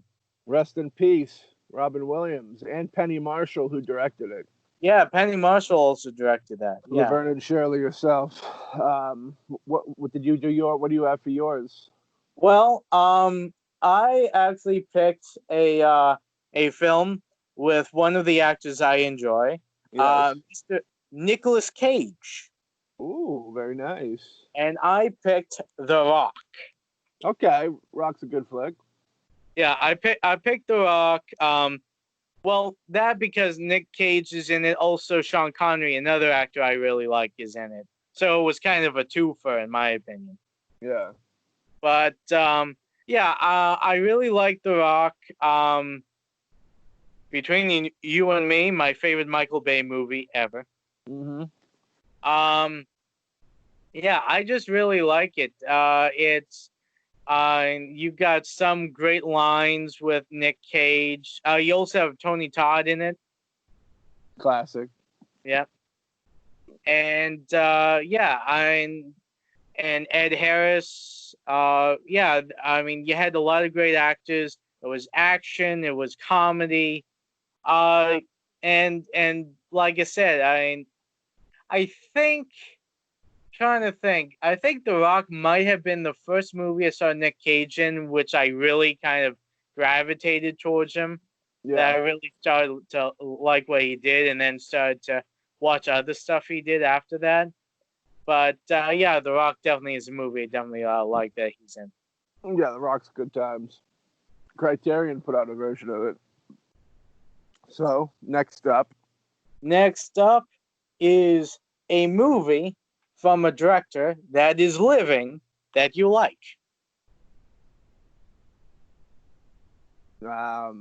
Taxi Driver by Martin Scorsese.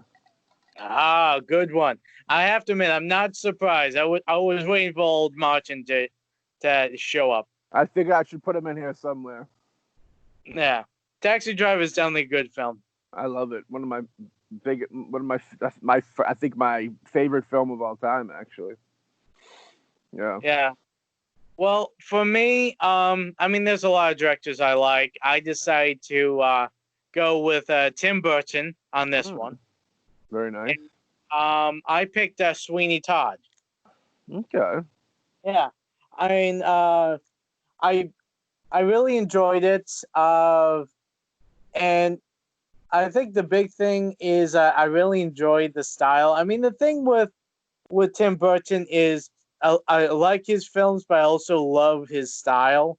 And if anyone was going to do a movie version of Sweeney Todd, it had to be Tim Burton. I can't see anyone else tackling it the way that he did. Yeah. I mean, I enjoy the film. I mean, the thing is, there's so many films that he's done that I like. Mm-hmm. Is Sweeney Todd my favorite of his? I would say no.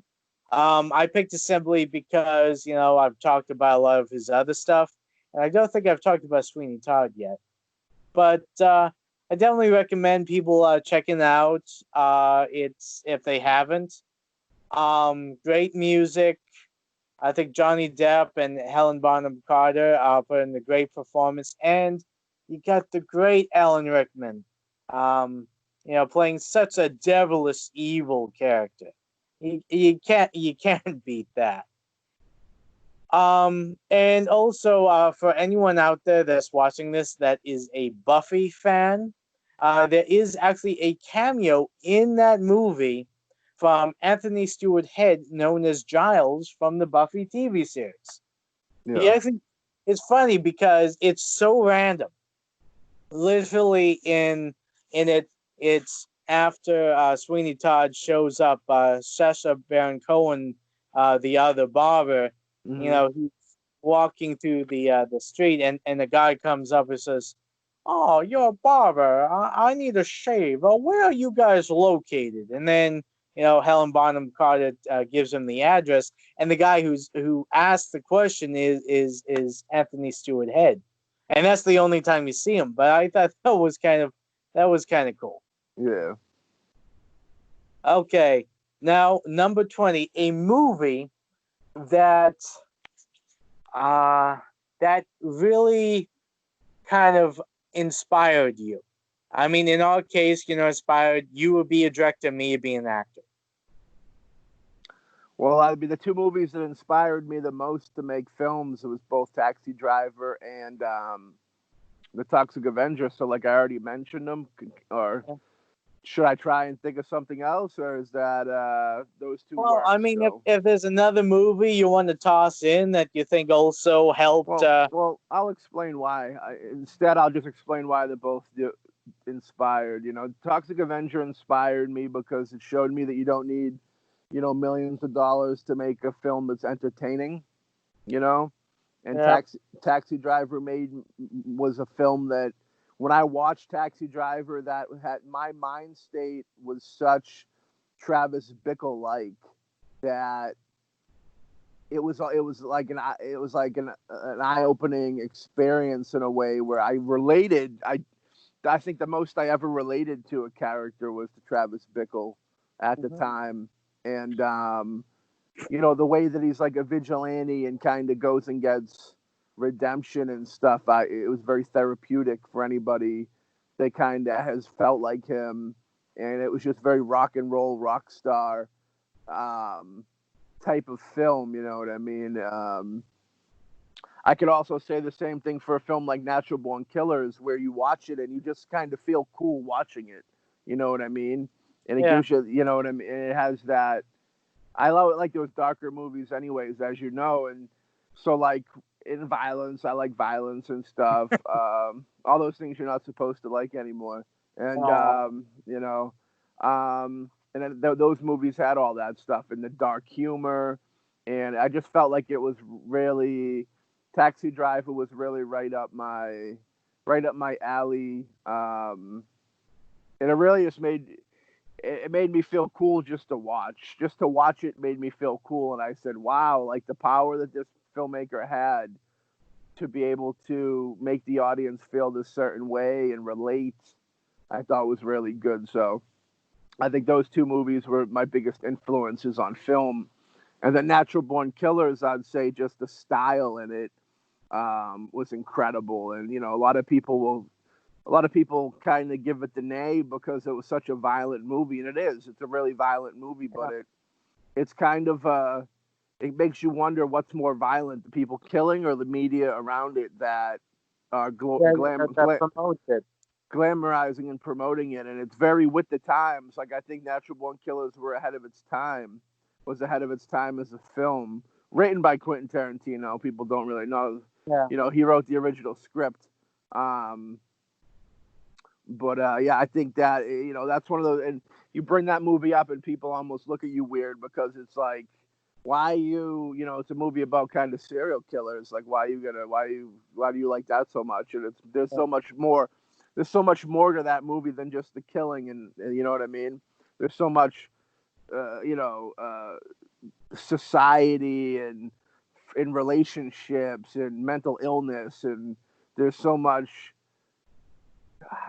flavor to it. I mean, I think people just look at it on the face value of it just being a violent movie about killers, when in reality it's a lot deeper than that. You know what I mean? And I like the fact that you can kind of show maybe make a film about people that are on the underbelly of society, but actually be able to circle it around so everybody can kind of relate to their situation. I like those movies that, even though these people are so different than you and they do things completely different, like there's still a common ground that can be found between the both of you.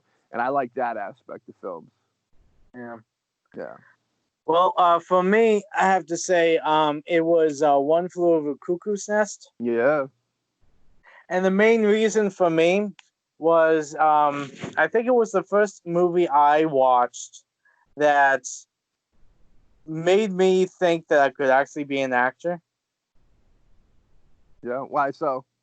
Well, for the fact that when you go to the movies, you put on and you see Tom Cruise, you see Brad Pitt, you see, these good-looking people doing these heroic acts and all of that, and you look at yourself in the mirror, like I look myself in the mirror, and like, I don't look like Brad Pitt or Channing Tatum. but One Flew Over Cuckoo's Nest was the first film I saw where you have the most odd-looking people. Even Jack Nicholson, who is the lead, who is probably the Yeah. best-looking character in it. Jack he's an odd-looking guy. I mean, heck, his eyebrows alone, speak volumes. Yeah. He's and it was a movie full of character actors, which showed me that you could actually make a career as an actor and not be a pretty boy. Yeah, I mean, you're 100% right on that. You had a lot of super talented actors that had everyday regular Joe looks to them. They weren't, you had a young young DeVito. You had Brad Dourif as a young Brad Dourif in there. I'm trying to think of that dude who has that very distinctive look, who passed away, unfortunately. I know you talk about it. He was in Ghost. Yeah, that dude. I don't even want to speculate. I have names in my head, but I don't want to speculate because I don't know if they're. But even him, who's a great actor. They had Christopher Lloyd. Yep. Yeah. Young Christopher Lloyd. Yep. I mean, it was about, and these are all people that look zany, but they were like superb actors. You know what I mean? Yeah, and I mean that's a movie that changed my life. Really, I mean it made me feel like that I don't have to look like this great supermodel guy to actually become an actor. Yeah, I mean that supermodel look always fades too. It doesn't stick around. So like even Brad Pitt don't look like Brad Pitt no more. You know what I mean? It's one of those. It's the talent, but the actors with the Brad Pitt has talent. I'm not saying he doesn't, but it's those actors that kind of have to rely a little more on their acting chops than their look. I think they go further and have better careers because artistically have better careers because they got to put it all out there. They got to give their all. When you don't have the look, you just have the talent. You got to push the talent harder, so to speak. Yeah. The next one is a movie that you fell asleep during. Well, that could be any movie if it's late enough in the night. Okay, a movie that's it just bored you till you fell asleep. Something that really didn't keep you interested. Anything along those lines. I'd say A Simple Man. Okay. The Coen brothers movie there. That they did a movie, a couple movies after No Country for Old Men. That was just kind of the life of like a Jewish guy, I think it was, and it was like dull, like nothing really happened. You know what I mean? That was boring. I thought that was boring, and I'm a big Coen brothers fan, so the fact that that was that, then it was I'd have to put that in that category of being kind of a boring film. But there's a whole bunch that I could probably list if we had a lot of time to do it. You know what I mean? But the first one that comes to mind is that A Simple Man movie, because I was expecting to get into it. I'd also say Inherent Vice, the Paul Thomas Anderson movie. I thought that was kind of really boring as well. And I genuinely am a huge fan. You know what I mean? Yeah. Yes. How about you? Well, for me, I put down Meet Joe Black. Okay. The thing is, I mean, other than there's one scene where Brad Pitt's character is walking across the street, gets hit by a car, which was awesome. I remember watching that, clip by clip, trying to see how they did the cutting, because it was done really, well. But the rest of the film, I mean, Brad Pitt's character and the actress who played the love interest, there was no chemistry. It was just, it just dragged every time. I mean, I can tell you the beginning, and that's it, because I would always wake up like right near the end. Yeah. And it really wasn't that good in my opinion. I mean, the best part was near the end. There is a scene with Anthony Hopkins where he is talking to Brad Pitt's character, and Brad Pitt tries to make him feel okay about dying, and Anthony Hopkins looks at him and says, "Don't blow smoke up my ass and ruin the autopsy." Honestly, that and Brad Pitt getting hit by the car was the best part of the entire movie. Okay. I'm with it. Okay, next one is number 22, which is, what movie did you watch that made you angry? Whether it's made you angry about the story or how it was put together. You go first on this one. Now, first, to top this off, I enjoyed the Harry Potter books, and each one of the movies I was disappointed in one way or the other. But Harry Potter and the Half-Blood Prince was the only movie that really made me angry about how they did it, especially the ending part. And I understand you got a book with so many pages, so many, backstories and all that. You can't put it all in the movie. But when you have a setup that it doesn't make sense when you remove a crucial part of the plot and you just keep going, that really pisses me off, especially when you spend time showing us the mystical world of Harry Potter. You're focusing on, this cool car flew, or showing us how this magical bus maneuvers around the town.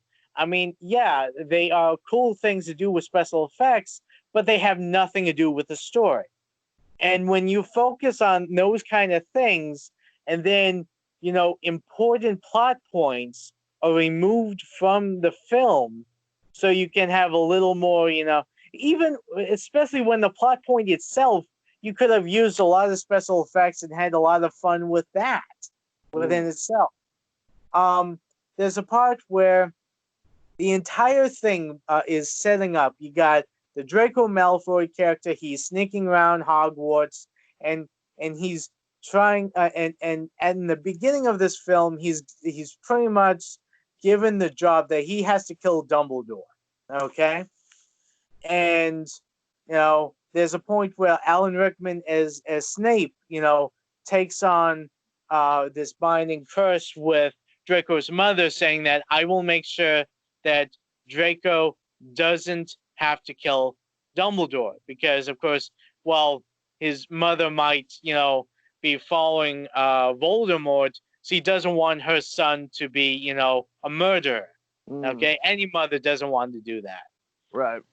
And so you have, and what Malfoy is doing is he's doing all this so he can bypass the curses and bring in a small group of Voldemort supporters into Hogwarts, okay, and bypass, the magical protections, which is cool, okay.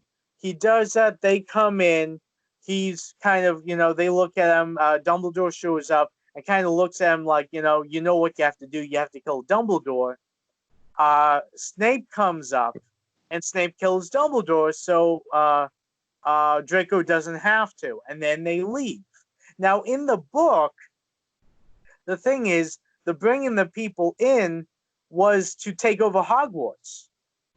Okay? Mm-hmm. That happened in the movie. Okay? The fact is, in the movie, they have Snape kills, Dumbledore, and then the rest of them sneak out of Hogwarts, and, Harry Potter chases Snape, and there's a little confrontation there, but it doesn't have, the reason that they don't take over Hogwarts in the book was the fact that people in Hogwarts were able to fight them off. There's a big battle, and they fight them off. Now, for me, watching the movie, even if I never read the book, watching the movie, you're like, okay, so the whole point is Draco has to kill Dumbledore, okay? And Snape, steps in. Draco's in there Dumbledore's in the head. He could have done it any time. He doesn't need to bring anyone into Hogwarts. So all of this thing that, they spend time showing him sneaking around, trying to get this cupboard ready, this magical enchantment, to bring in, these Voldemort supporters into Hogwarts, and they don't do anything except, Dumbledore's killed and then they leave. And it's kind of like, what's the point? I mean, in the book, they were going to try to sneak in and take over Hogwarts, which was like a big, that would have been a big win for Voldemort. But, they don't do it. They just have, them walk out after Dumbledore's dead, which is kind of like, then why did why did Draco did all that crap to bring them into Hogwarts if they're not going to? I mean, just even as a strategic plan, it doesn't make any sense. Yeah. I mean that's why that really angered me and really annoyed me. But how about you? Well, I'm angered by a lot of films. You can take a reboot schedule situation where you can say like what they did with the Willy Wonka remake I thought was a travesty, and then you could take a movie like Psycho, how they just copied it Gus Van Sant copied it frame for frame. I thought that was unhappy. Atomic Dog comes to mind because it was just a bunch of really terrible characters I hated the whole way through. But I'll fix on American History X. Okay. A movie that I love, but the ending of the way that movie ended angers you because it's like the Edward Furlong character and the Edward Norton character. They both they live their lives to that point being racist people, and for Edward not Furlong, the other one there, Norton goes to prison and he kind of like he's protected by the brothers protect him, so like he doesn't get killed and shit. And he turns his life around, and when he gets out of prison, he kind of starts to turn his brother's life around, and it's angry because the younger brother is only that way because the older brother is that way. So then when the brother's trying to switch him out, you notice that Edward Furlong's character starts to kind of get normal and not racist, and there's a situation that happens in the beginning of the movie that comes back to kill him at the end of the movie, and somebody kills the younger brother. And I remember at that point just being so fucking angry just at the outcome of it, just at that's what they want you to feel. Yeah. You know what I mean? They hit it direct, even though the director hates that movie. The director wanted his name taken off that movie, which is weird because it's a great flick. And I just remember being really angry at just the way things turned out for those characters, because you kind of get emotionally involved in them, even though they're not the best of people.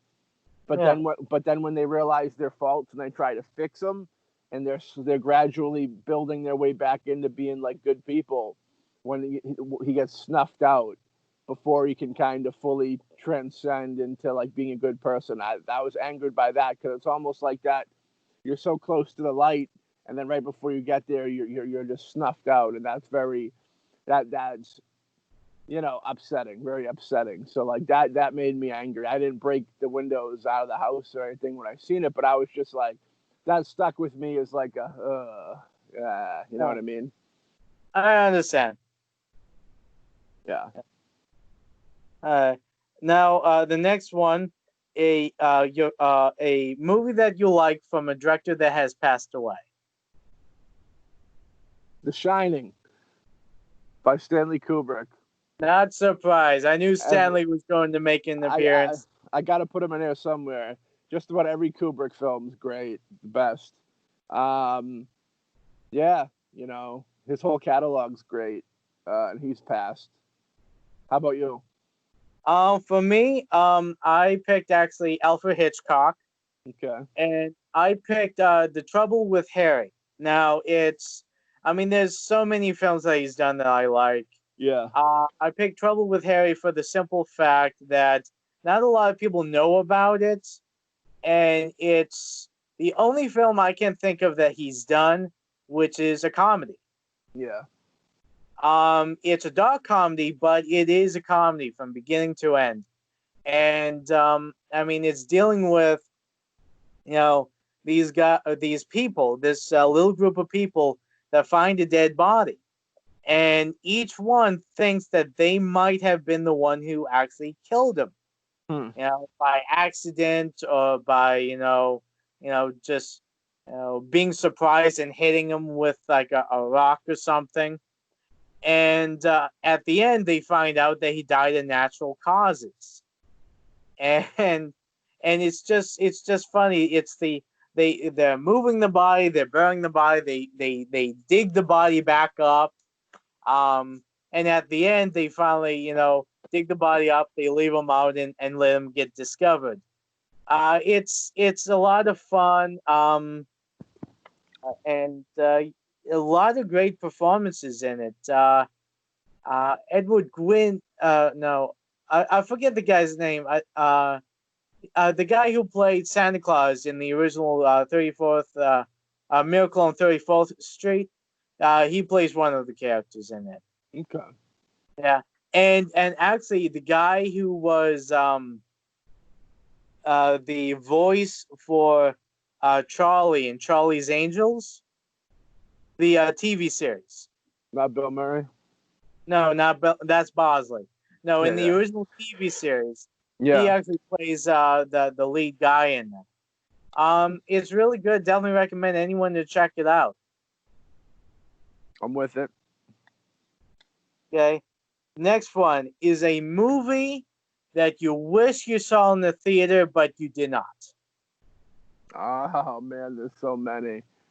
A movie I wish I'd seen in the theaters but did not. Probably any of the Kubrick movies. A lot of the John Carpenter movies.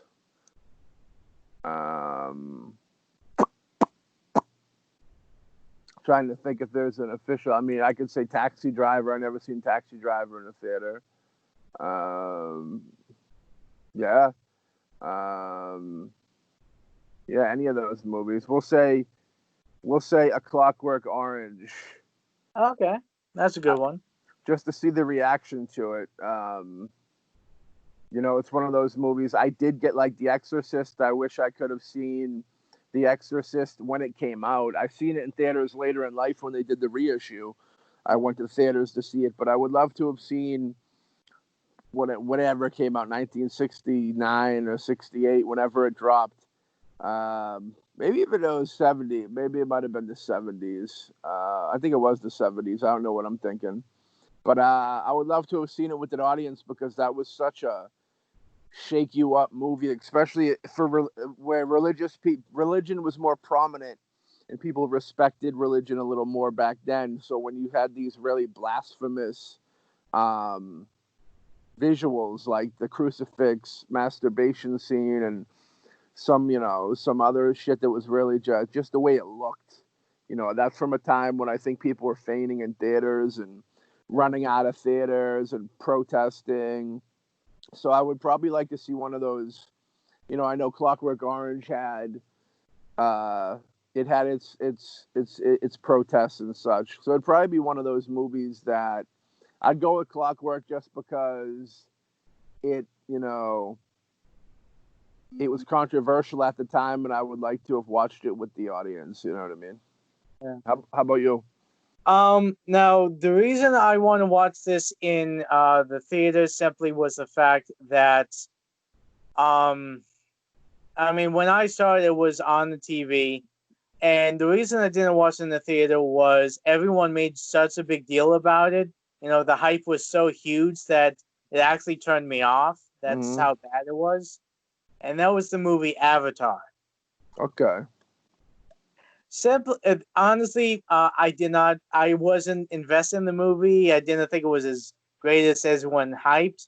But everyone kept on saying, well, it was the visuals. That's what really, drew you into the film. And while I thought the visuals were cool on the TV screen, it just didn't do anything for me. And I think maybe if I saw it when it first came out in the theaters, then maybe my opinion of the film would be different.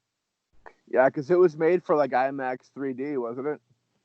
Pretty much, yeah. It was made definitely for, the theatrical experience. And like I said, I mean, I saw it on the TV. I was like, this is Pocahontas, with blue people. Fern Gully. Yeah, same thing. But Yeah. I agree with you. Like, I wouldn't have minded seeing, a movie like Avatar that's supposed to be seen on the big screen I believe I think it was IMAX 3D. I think that was the whole deal. Maybe it was the first IMAX movie. I want to say that there was something up with it. It was groundbreaking in multiple ways. Yeah. And I think one of the ways was the way that it was seen. But yeah, I agree with you. It'd probably be outside of controversial stuff. It would probably be one of those movies that kind of redefined watching movies in the cinema. Yeah, whether it be IMAX or IMAX 3D. You know what I mean? So that's a good pick. Yeah. The next one I got is 25, a period piece. Anything that's in a different period than our own. Monty Python and the Holy Grail. I like that. That's a good one. It is definitely not of our time, and definitely a lot of fun. Yeah, what do you got? I actually put down The Founder. The Founder? Yeah. The Michael Keaton McDonald's movie? Yeah. Okay. Yeah, I mean, the thing is, first of all, I love Michael Keaton. And yeah, there are a lot of period pieces, films that I like that, are farther in the past and all that. The reason I picked The Founder is the fact that it's one of the few movies I can think of where it's based on a real person. Yeah. And that they don't try to make him look good. Mm. I mean, from what I read about the guy, he was pretty much a scumbag. And Michael Keaton, he plays him, like a scumbag. Yeah, are there points where, he shows, his frailty or insecurity and all that, but he didn't try to like, oh, he's a scumbag, but you know what? He actually, siphoned up some of his money to help orphans, or he has a ranch of little kittens that he cuddles with. Well, didn't he pay the medical bills for the brother that he fucked over or something like that? I thought he did. No, I'd have to watch the movie again, but I'm pretty sure he didn't. I want to say he offered to, or he did pay the medical bills because one of the brothers got sick. One of the brothers got into the hospital. I mean, I'd have to watch it again. I didn't think he did. I got the impression he was kind of like, oh, well, tough shit. He could have been, but I really love Michael Keaton's performance in it. I think everyone did a great job. And yeah, it's a film that I enjoyed because I think it took something that really happened and didn't try to sugarcoat it. I want to add another movie. I want to add I, Tonya to the list since since you did a modern one. Yeah. I really liked I, Tonya a lot. I thought that was probably the best movie that year. Oh, yeah. I, Tonya is definitely a great one. I definitely agree with you on that. Cool.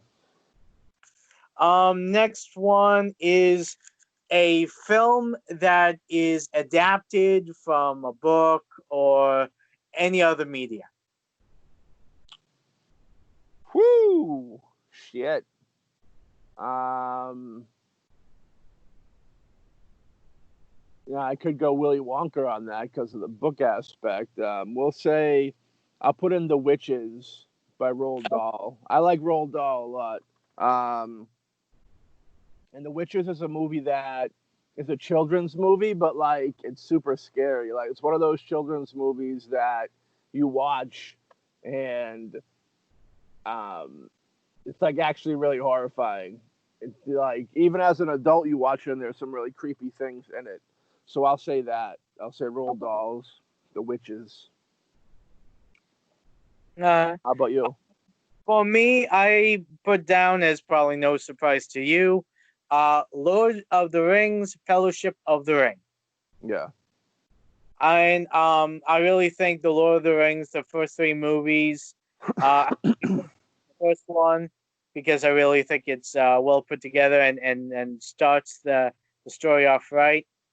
I really liked how Peter Jackson, adapted it. I mean, before he took on this daunting task, people literally told him that there's no way that he's going to be able to pull it off. Hmm. And it was obvious he took the time and the effort to be as truthful to the books as possible. And Yeah. I really appreciate that. I mean, like, I went on the tangent with Harry Potter. I really hated when people are like, oh, well, we're going to adapt this book. Well, we can't have everything in, so let's focus on this cool little fantasy element of it where we can do cool special effects with, but this cut out part of the story. Yeah. Um, but Peter Jackson, as far as I can tell, for the most part, kept as close to the story as possible, and that's why I picked it. Yeah, I liked what I seen. Next up. Okay. Next one, 27. A movie that you think is either visually stunning or the visual aspect of it really drew you into the movie. I'll say Robocop because when I watched that as a kid, the way that the robotics of it with the stop motion really blew me away. Like the villain creature. All the villains and all the Robocop movies are really creepy. All those robotic bad guys. Even Robocop himself, I always really liked the dynamic of his suit and such. It might not be the biggest practical effects CGI hoopla movies, since it's mostly about visual effects. But I would say that RoboCop I'd have to put in there is just a movie when I was younger I've seen and was really like, wow. Same thing with like Ghostbusters, you know what I mean? Yeah. I'd pick one of those two movies for just being like, okay. Yeah. Or 2000. You can go back to 2001 Space Odyssey too if you wanted, another Kubrick film. Oh, yeah. That's a good one. What were you going to say? Oh, I was going to say, for me, I know a lot of people give it crap, but I really like The Watchmen. Okay. And I really like the style. I mean, the film noir, the music, it just the shots. I know that pretty much everyone complained that they pretty much took from the comic book and was like shot by shot. And I mean, I liked it. I thought it was a great adaptation, and I really loved how it was visually. It really took me in. I mean, the shots, the little added touches in the background. I mean, I really thought it was really well done, and it really brought me into this kind of almost dystopian 1980s setting, Yeah. which I really liked. Yeah, I agree. I liked it for what it was. I mean, I never got into the comics or the graphic novel, so like, I'm not. Those things aren't spoiled on me, Well, it's funny. I read the comic after I watched the movie, and the thing is, I understand some part, but to be perfectly honest, they did change one big thing, which I thought was a great change from the comic book to the movie. Yeah, what was that? Well, in the comic book, Ozymandias creates this kind of squid creature that a squid bomb or something like that that destroys the cities. Okay, and then it's kind of it was an alien attack, and everyone bonds because of that. Yeah. But in the movie, he sets all the bombs up and he places the blame on Dr. Manhattan. And I like that because in this world, Dr. Manhattan is an actual force that everyone knows. Okay, so I can see people like, oh, Dr. Manhattan has gone rogue. He has all this power, this gang up to, protect ourselves from Dr. Manhattan. While in the comic book, it was kind of like, okay, they suddenly were attacked by something that they don't know, and I understand them bonding together because of that, but I can only see that lasting for a little while, because after a while, if they don't see another squid creature, they're like, oh, they must have left, or we don't have to worry about it again. Yeah. But with Dr. Manhattan, all he has to do is go up to the moon, stay up there, maybe pop down every, 10, 20 years, and they're like, oh, he's still here. We get to still love each other. Yeah. So, I mean, I really like the movie. Hellboy 2 was really good, too. Yeah, Hellboy 2 as far as, effects. So, I mean, it's a great film in general, but the effects I remember really stand out. What's up next? Okay, next is 28, a movie that disturbed you. Serbian Film. Serbian Film's a really fucked up movie where anybody who hasn't seen it, it deals a lot in, like, child rape and weird shit like that. And it's one of those movies. Right before I seen that, I seen a movie called the Human Centipede, which at the time everybody was talking about this movie as being this big gross out movie that you can't even finish it. You know what I mean? Yeah. And I watched it, and it was it had its moments and stuff like that.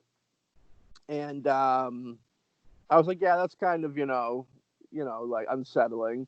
And then a couple weeks later, I got my hands on that Serbian Film movie, and I remember there's a part in that film where there's a pregnant lady that has a baby, and she has birth, and right after she has birth, this dude fucks the baby. And I remember having to turn the movie off and watch something else, and then finish the movie. And there's not too many movies I've ever had to pull myself out of and regroup and then finish it. You know what I mean? That was probably the most extreme fun. And I've watched Sallow, 120 Days of Sodom, and that wasn't even as bad as a Serbian Film. A Serbian Film's just one of those. It deals with such a fucking disgusting subject as child rape and pedophilia and shit and weird sex acts, and it's just I thought that was probably the most unsettling movie I've ever watched. How about you? Well, I know that the film I'm going to pick, you're going to laugh at me about. Okay. Santa Sangria. I mean, the thing is that I remember the first time I watched it was with you. Of course. And I have to admit, I mean, I was watching it and I was like, I don't know how the hell to take this fucking movie. I mean, it is. Yeah. I remember one part of it that really got to you. Yeah, the elephant. The elephant part really got to you, I remember. And who's to say if it's real or fake? Nobody knows. But I remember, there was the scene when the elephant's dying and it's got all that blood coming out of its trunk. Yeah. I think I didn't help the situation any better by telling you they probably gave it poison to kill it, and then that's why it was spitting up all this blood. But for all we know, it could have just been a really good effect. But I'm with you. Yeah. I mean, the thing is, it is a good movie. And of course, Jodorowsky has great visuals and is visually stunning. Yeah. But like all of his other films, it does deal with disturbing people, characters, and it definitely is the first film I can think of that really I was kind of like, I don't know if I really want to watch this. It's got our pal Sabrina Dennison in it too. Yeah, from Insomniac. Getting attacked by a big mongoloid type guy. So, number 29. We're almost there. Number 29. 29. 3 hours later. A movie that makes you believe in love again. A movie that makes me believe in love again. Oh, makes you want to fall in love again. Makes me want to fall in love again. You go first on this one. Well, I mean, we've talked earlier about my opinion on romantic movies and all of that. Not a big fan. Yeah. And the thing is that I don't know about making me fall in love again, but this film has a chemistry between a man and woman who are supposed to be married that I really liked, which, I think would be cool to have a relationship with a person like, with a woman like that. And that is The Thin Man with Myrna Loy and William Powell. And the thing is that the two of them just seem so great together. They poke fun at each other. It's a playful relationship. I mean, that's the kind of relationship I would like. A very playful one where you don't take each other seriously. Yeah. Yeah. No, I'm with you. That's a tricky one. Let me see. I'd probably go something along maybe like a 80s John Hughes movie. 16 Candles? Probably like 16 Candles, yeah. You know what I mean? Because there's a whole bunch of different relationships going on in that film, which is nice. Yeah. I'm not one for big lovey-dovey movies like yourself, like romantic comedies and stuff, but I'd have to go with the John Hughes. I'd probably have to go with 16 Candles. I mean, you could go Breakfast Club and, the little romance that happens between Judd Nelson and Molly Ringwald, that's kind of cool, where the sense of, coming from like, I don't know, someone who kind of was more of a Judd Nelson than an Emilio Estevez in high school. Being able to see Judd Nelson kind of get the cool girl was always good. You know what I mean? Yeah. Was hopeful. Hopeful. But then again, how cool is she? Hmm? But then again, how cool is she? I need to get my ear pierced so I could have my lady put her one of her earrings in my ear. Maybe you should. Like a rocket, I have my earring and my pack of smokes, Johnny. Johnny? Smoke up, Johnny. Oh, go! But yeah, and the last one we have, okay, number 30, we're at the end, is a movie that you really love the ending to.